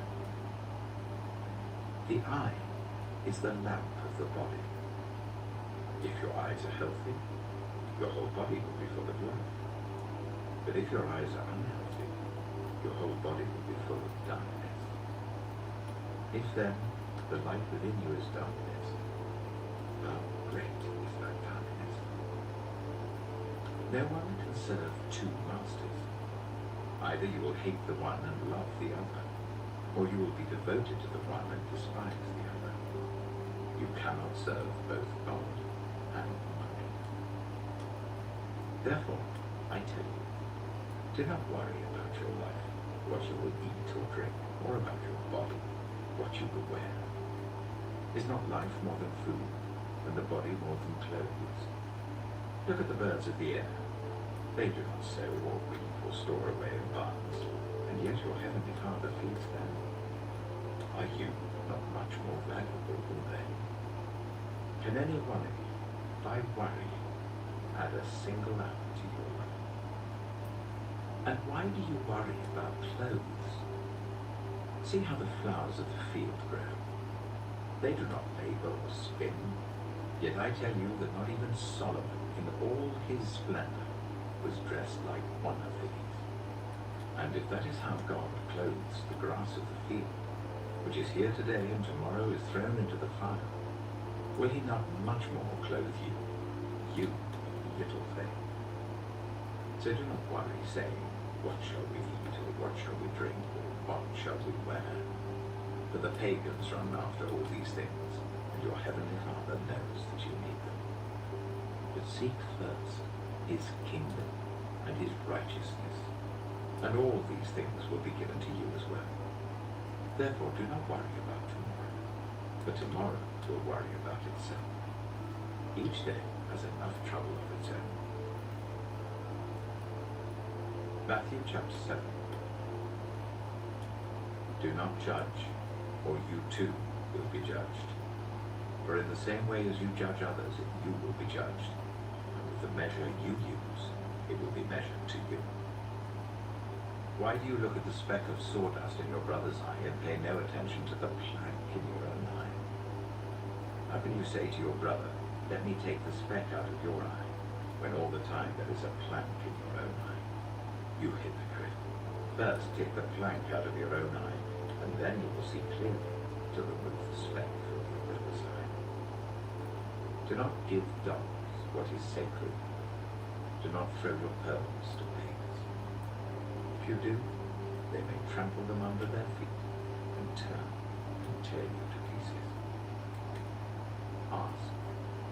will be given to you. Seek, and you will find. Knock, and the door will be opened to you. For everyone who asks receives. The one who seeks finds, and to the one who knocks, the door will be opened. Which of you, if your son asks for bread, will give him a stone? Or if he asks for a fish, will give him a snake? If you then, though you are evil, know how to give good gifts to your children, how much more will your Father in heaven give good gifts to those who ask him? So in everything, do to others what you would have them do to you. For this sums up the law and the prophets. Enter through the narrow gate. For wide is the gate, and broad is the road that leads to destruction, and many enter through it. But small is the gate, and narrow the road that leads to life, and only a few find it. Watch out for false prophets. They come to you in sheep's clothing, but inwardly they are ferocious wolves. By their fruit you will recognize them. Do people pick grapes from thorn bushes or figs from thistles? Likewise, every good tree bears good fruit, but a bad tree bears bad fruit. A good tree cannot bear bad fruit, and a bad tree cannot bear good fruit. Every tree that does not bear good fruit is cut down and thrown into the fire. Thus, by their fruit, you will recognize them. Not everyone who says to me, Lord, Lord, will enter the kingdom of heaven, but only the one who does the will of my Father who is in heaven. Many will say to me on that day, Lord, Lord, did we not prophesy in your name, and in your name drive out demons, and in your name perform many miracles? Then I will tell them plainly, I never knew you. Away from me, you evildoers. Therefore, everyone who hears these words of mine and puts them into practice is like a wise man who built his house on the rock. The rain came down, the streams rose, and the winds blew and beat against that house, yet it did not fall, because it had its foundation on the rock. But everyone who hears these words of mine and does not put them into practice is like a foolish man who built his house on sand. The rain came down, the streams rose, and the wind blew and beat against that house, and it fell with a great crash.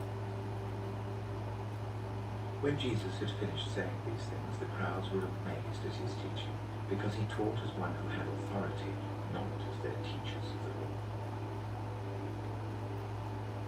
Matthew chapter 11. After Jesus had finished instructing his 12 disciples, he went on from there to teach and preach in the towns of Galilee. When John, who was in prison, heard about the deeds of the Messiah, he sent his disciples to ask him, Are you the one who is to come, or should we expect someone else? Jesus replied, Go back and report to John what you hear and see. The blind receive sight, the lame walk, those who have leprosy are cleansed, the deaf hear, the dead are raised, and the good news is proclaimed to the poor. Blessed is anyone who does not stumble on account of me. As John's disciples were leaving, Jesus began to speak to the crowd about John.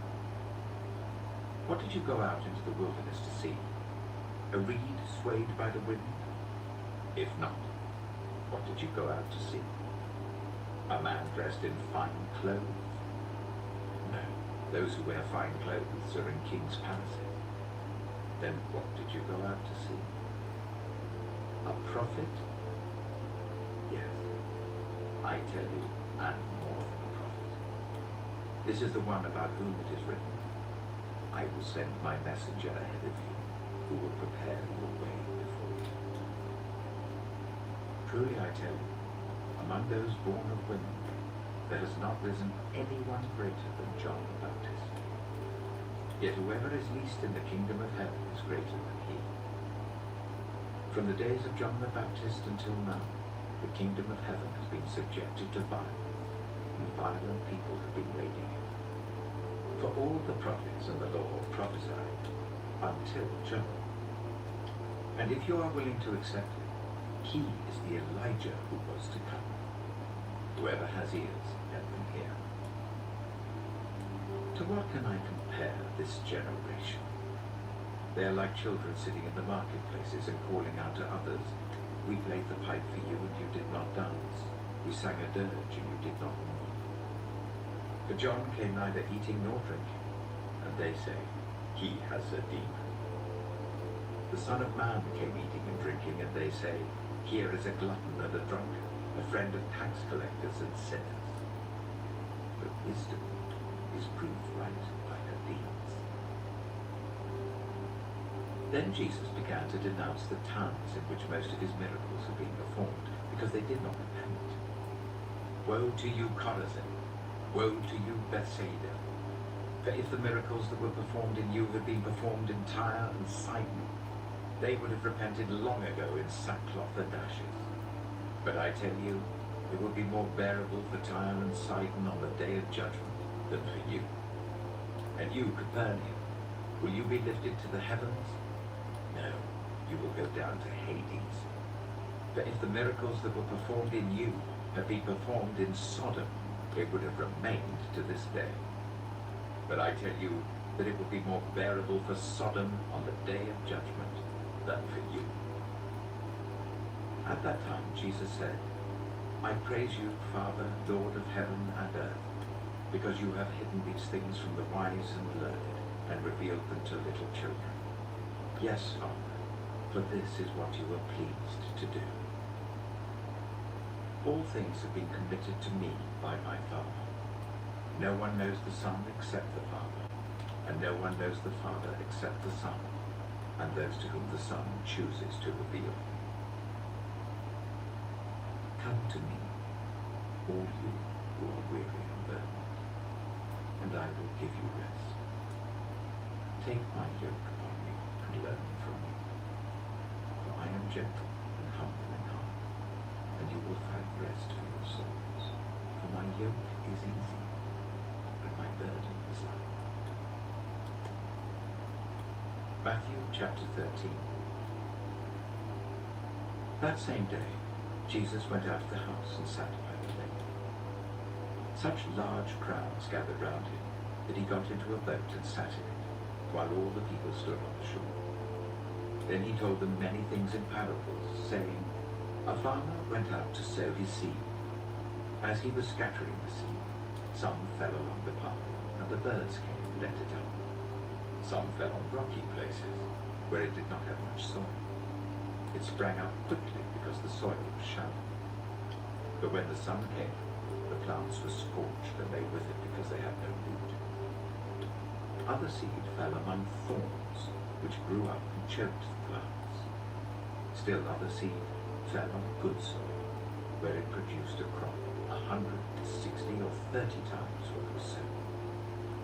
Whoever has ears, let them hear." The disciples came to him and asked, "Why do you speak to the people in parables?"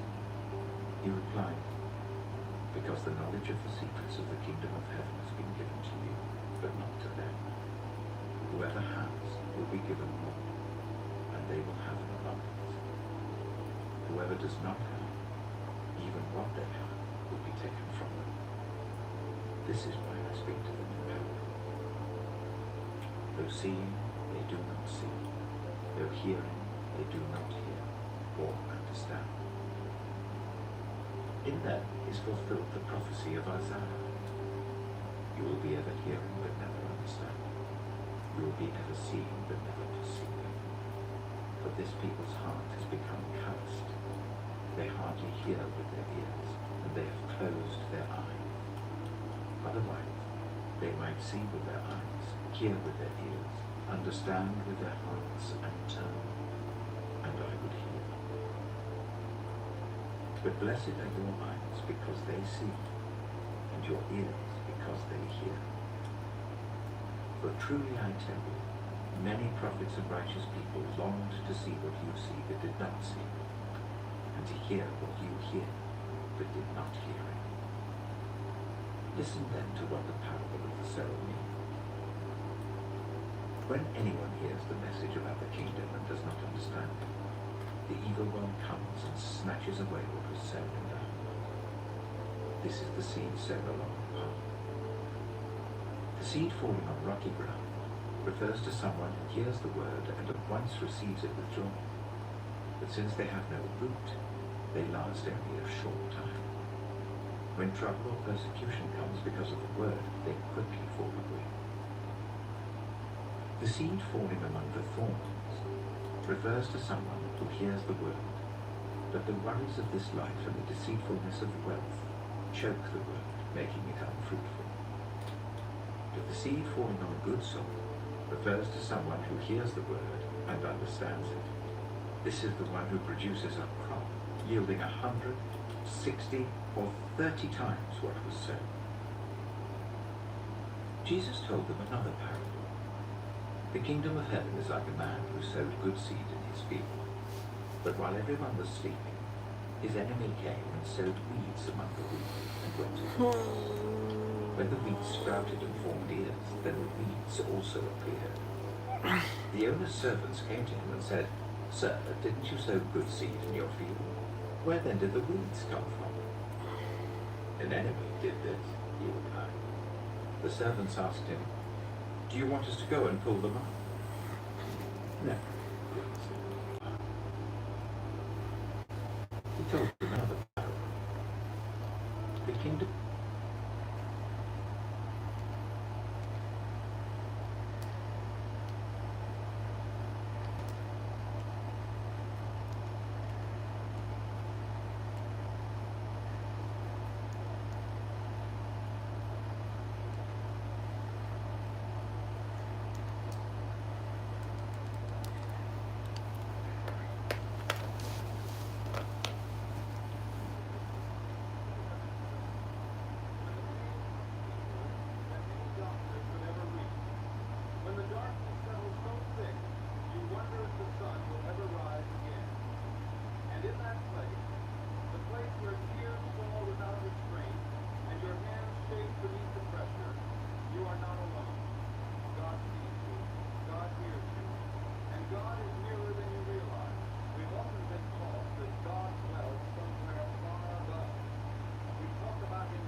into my life.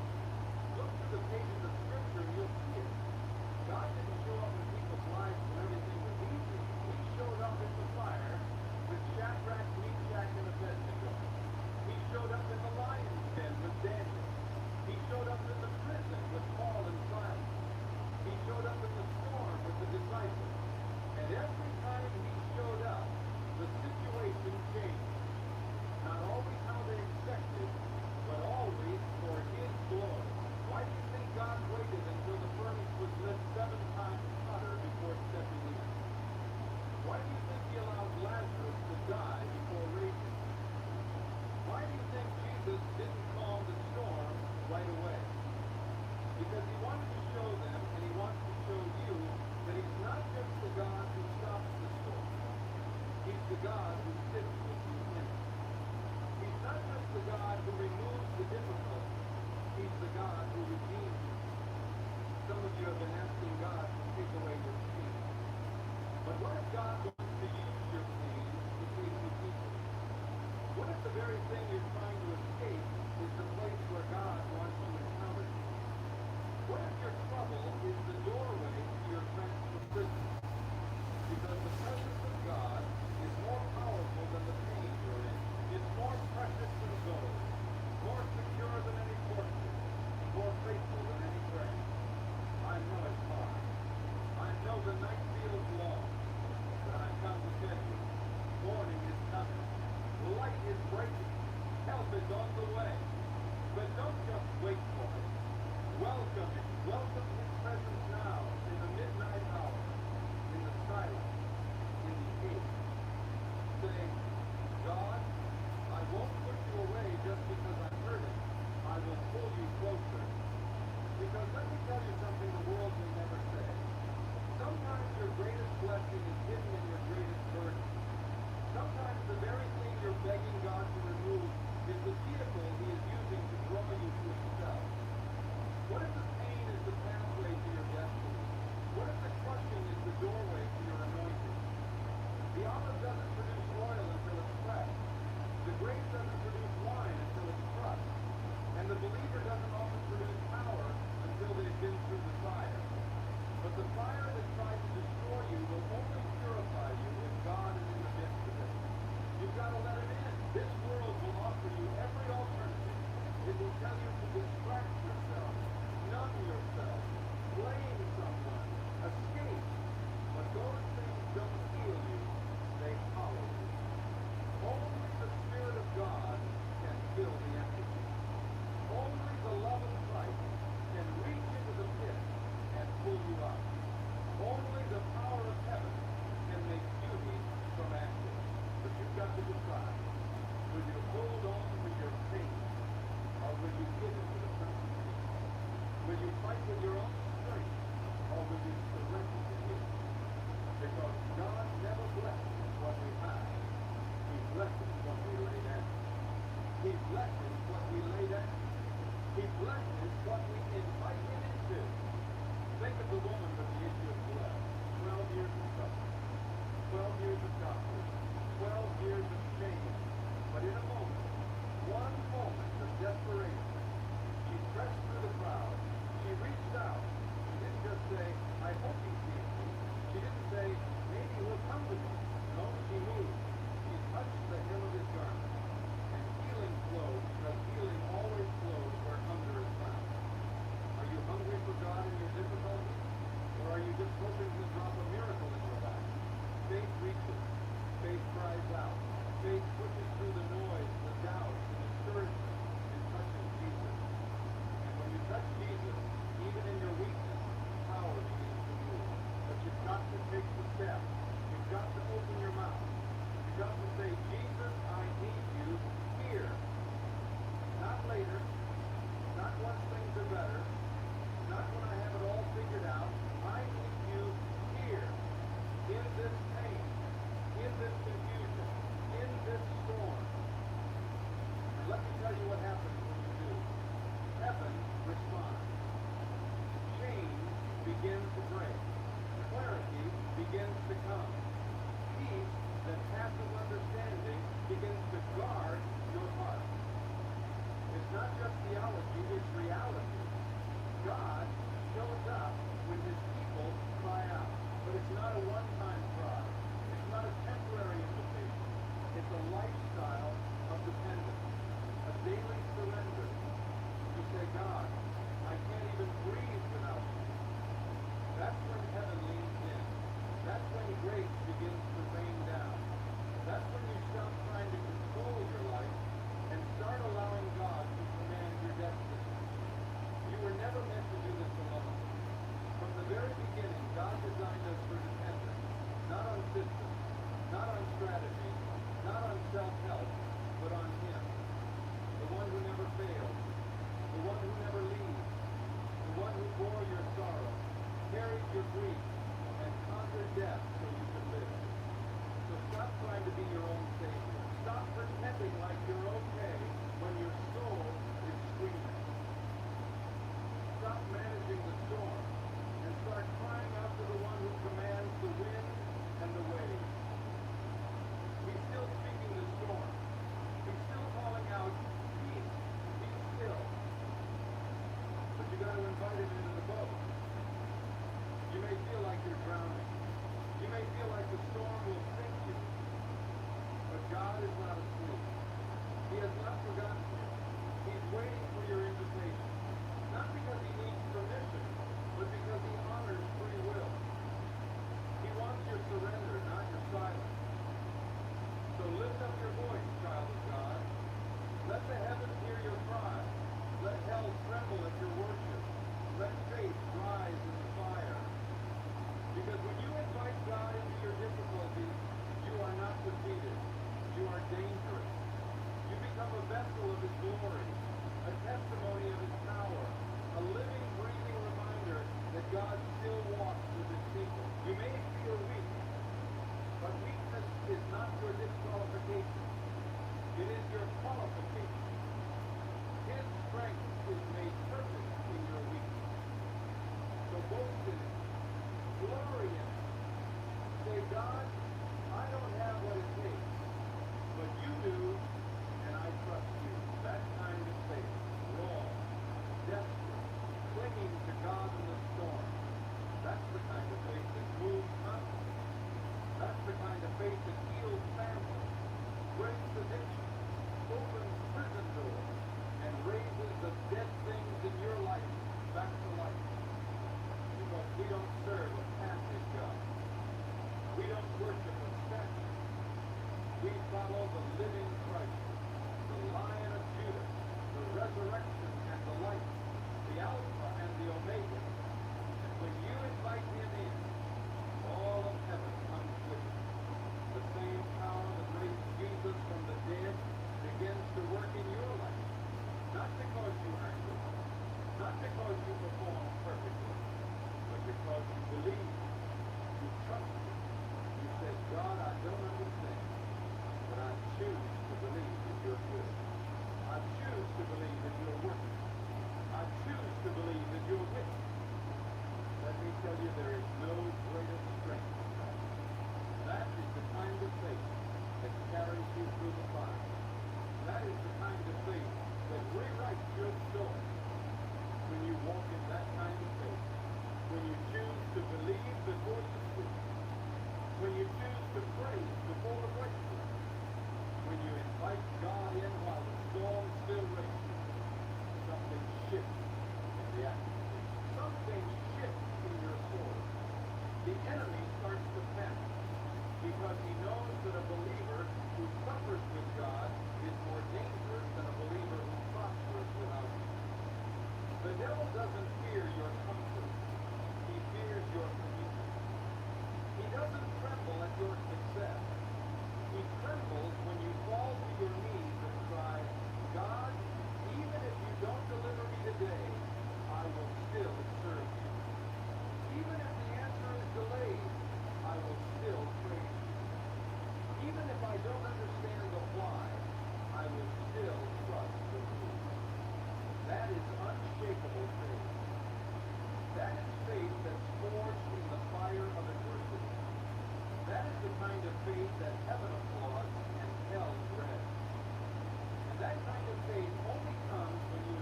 God into your difficulties, not as a visitor, but as the ruler of the storm. Let me speak to the one who feels abandoned tonight. You've tried and tried, and it seems like nothing's changing. Hear me clearly. Silence is not an option. God is closer than your next breath. The teacher is always quiet during the test. And your trial doesn't mean God has turned his back on you. It means he's strengthening your roots. You don't see the roots growing in the dark, but they're digging deeper, anchoring stronger, preparing to carry the weight of the future blessings. You may say, but I don't feel God. Faith doesn't rely on feelings. Feelings are fickle. One moment they lift you up, the next they cast you down. But faith anchors itself not in emotion, but in eternal truth. And the truth is this: God is for you. God is with you. God is fighting for you. And when God is with you, even your wounds become weapons. What the enemy meant for evil, God turns for good. But not outside of him. Only in him. You've got to abide. You've got to cling. Don't just reach for God when things get hard. Hold on and refuse to let go. Say like Jacob, I will not let you go. That tenacity, that spiritual grip is what unlocks heaven. Let me remind you, some of the most powerful people in Scripture were shaped in difficulty. Joseph didn't become ruler in the palace until he was first thrown into the pit. David wasn't crowned king until he was chased by Saul through caves. Paul didn't write letters of life until he was locked in a prison cell. The power didn't come despite the difficulty, it came through it because they didn't curse the difficulty. They invited God into it. You might be sitting in the season of waiting right now, and your heart is weary. Don't waste the waiting. That is sacred ground. That's where God molds you. That's where he peels away the pride, the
a force in this world or the next that can stop his plan for your life.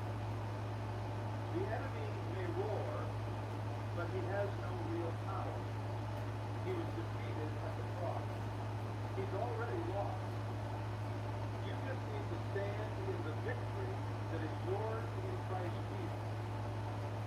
But to stand in that victory, you must surrender to that Savior. You can't walk in both fear and faith. You can't keep one foot in the world and one in the kingdom. God doesn't come where he's merely tolerated.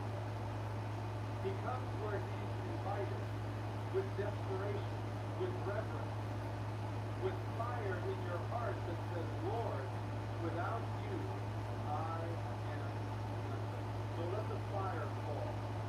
Let your spirit cry out. Let the walls of pride come crashing down.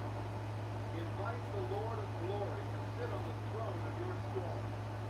Because when he takes over, the storm must submit. The pain must bow. The fear must flee. The chains must break. Darkness must run. And your soul, your precious, weary soul, will find rest.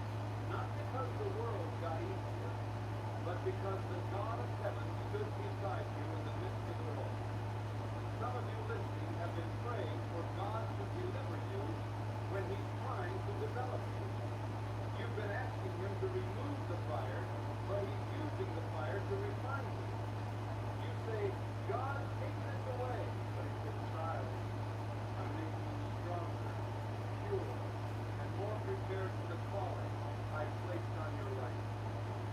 You see the fire as punishment. God sees it as preparation. You see the trial as a threat. He sees it as training. What you think is breaking you is actually building you. You want the blessing, but can you carry the burden that comes with it? You want the anointing, but can you walk through the crushing that presses the oil? Everyone wants the crown, but few are willing to endure the cross. Yet there is no resurrection without crucifixion. There's no power without surrender. There is no glory without going through Gethsemane. So when God allows you to face hardship, it's not because he's forgotten you. It's because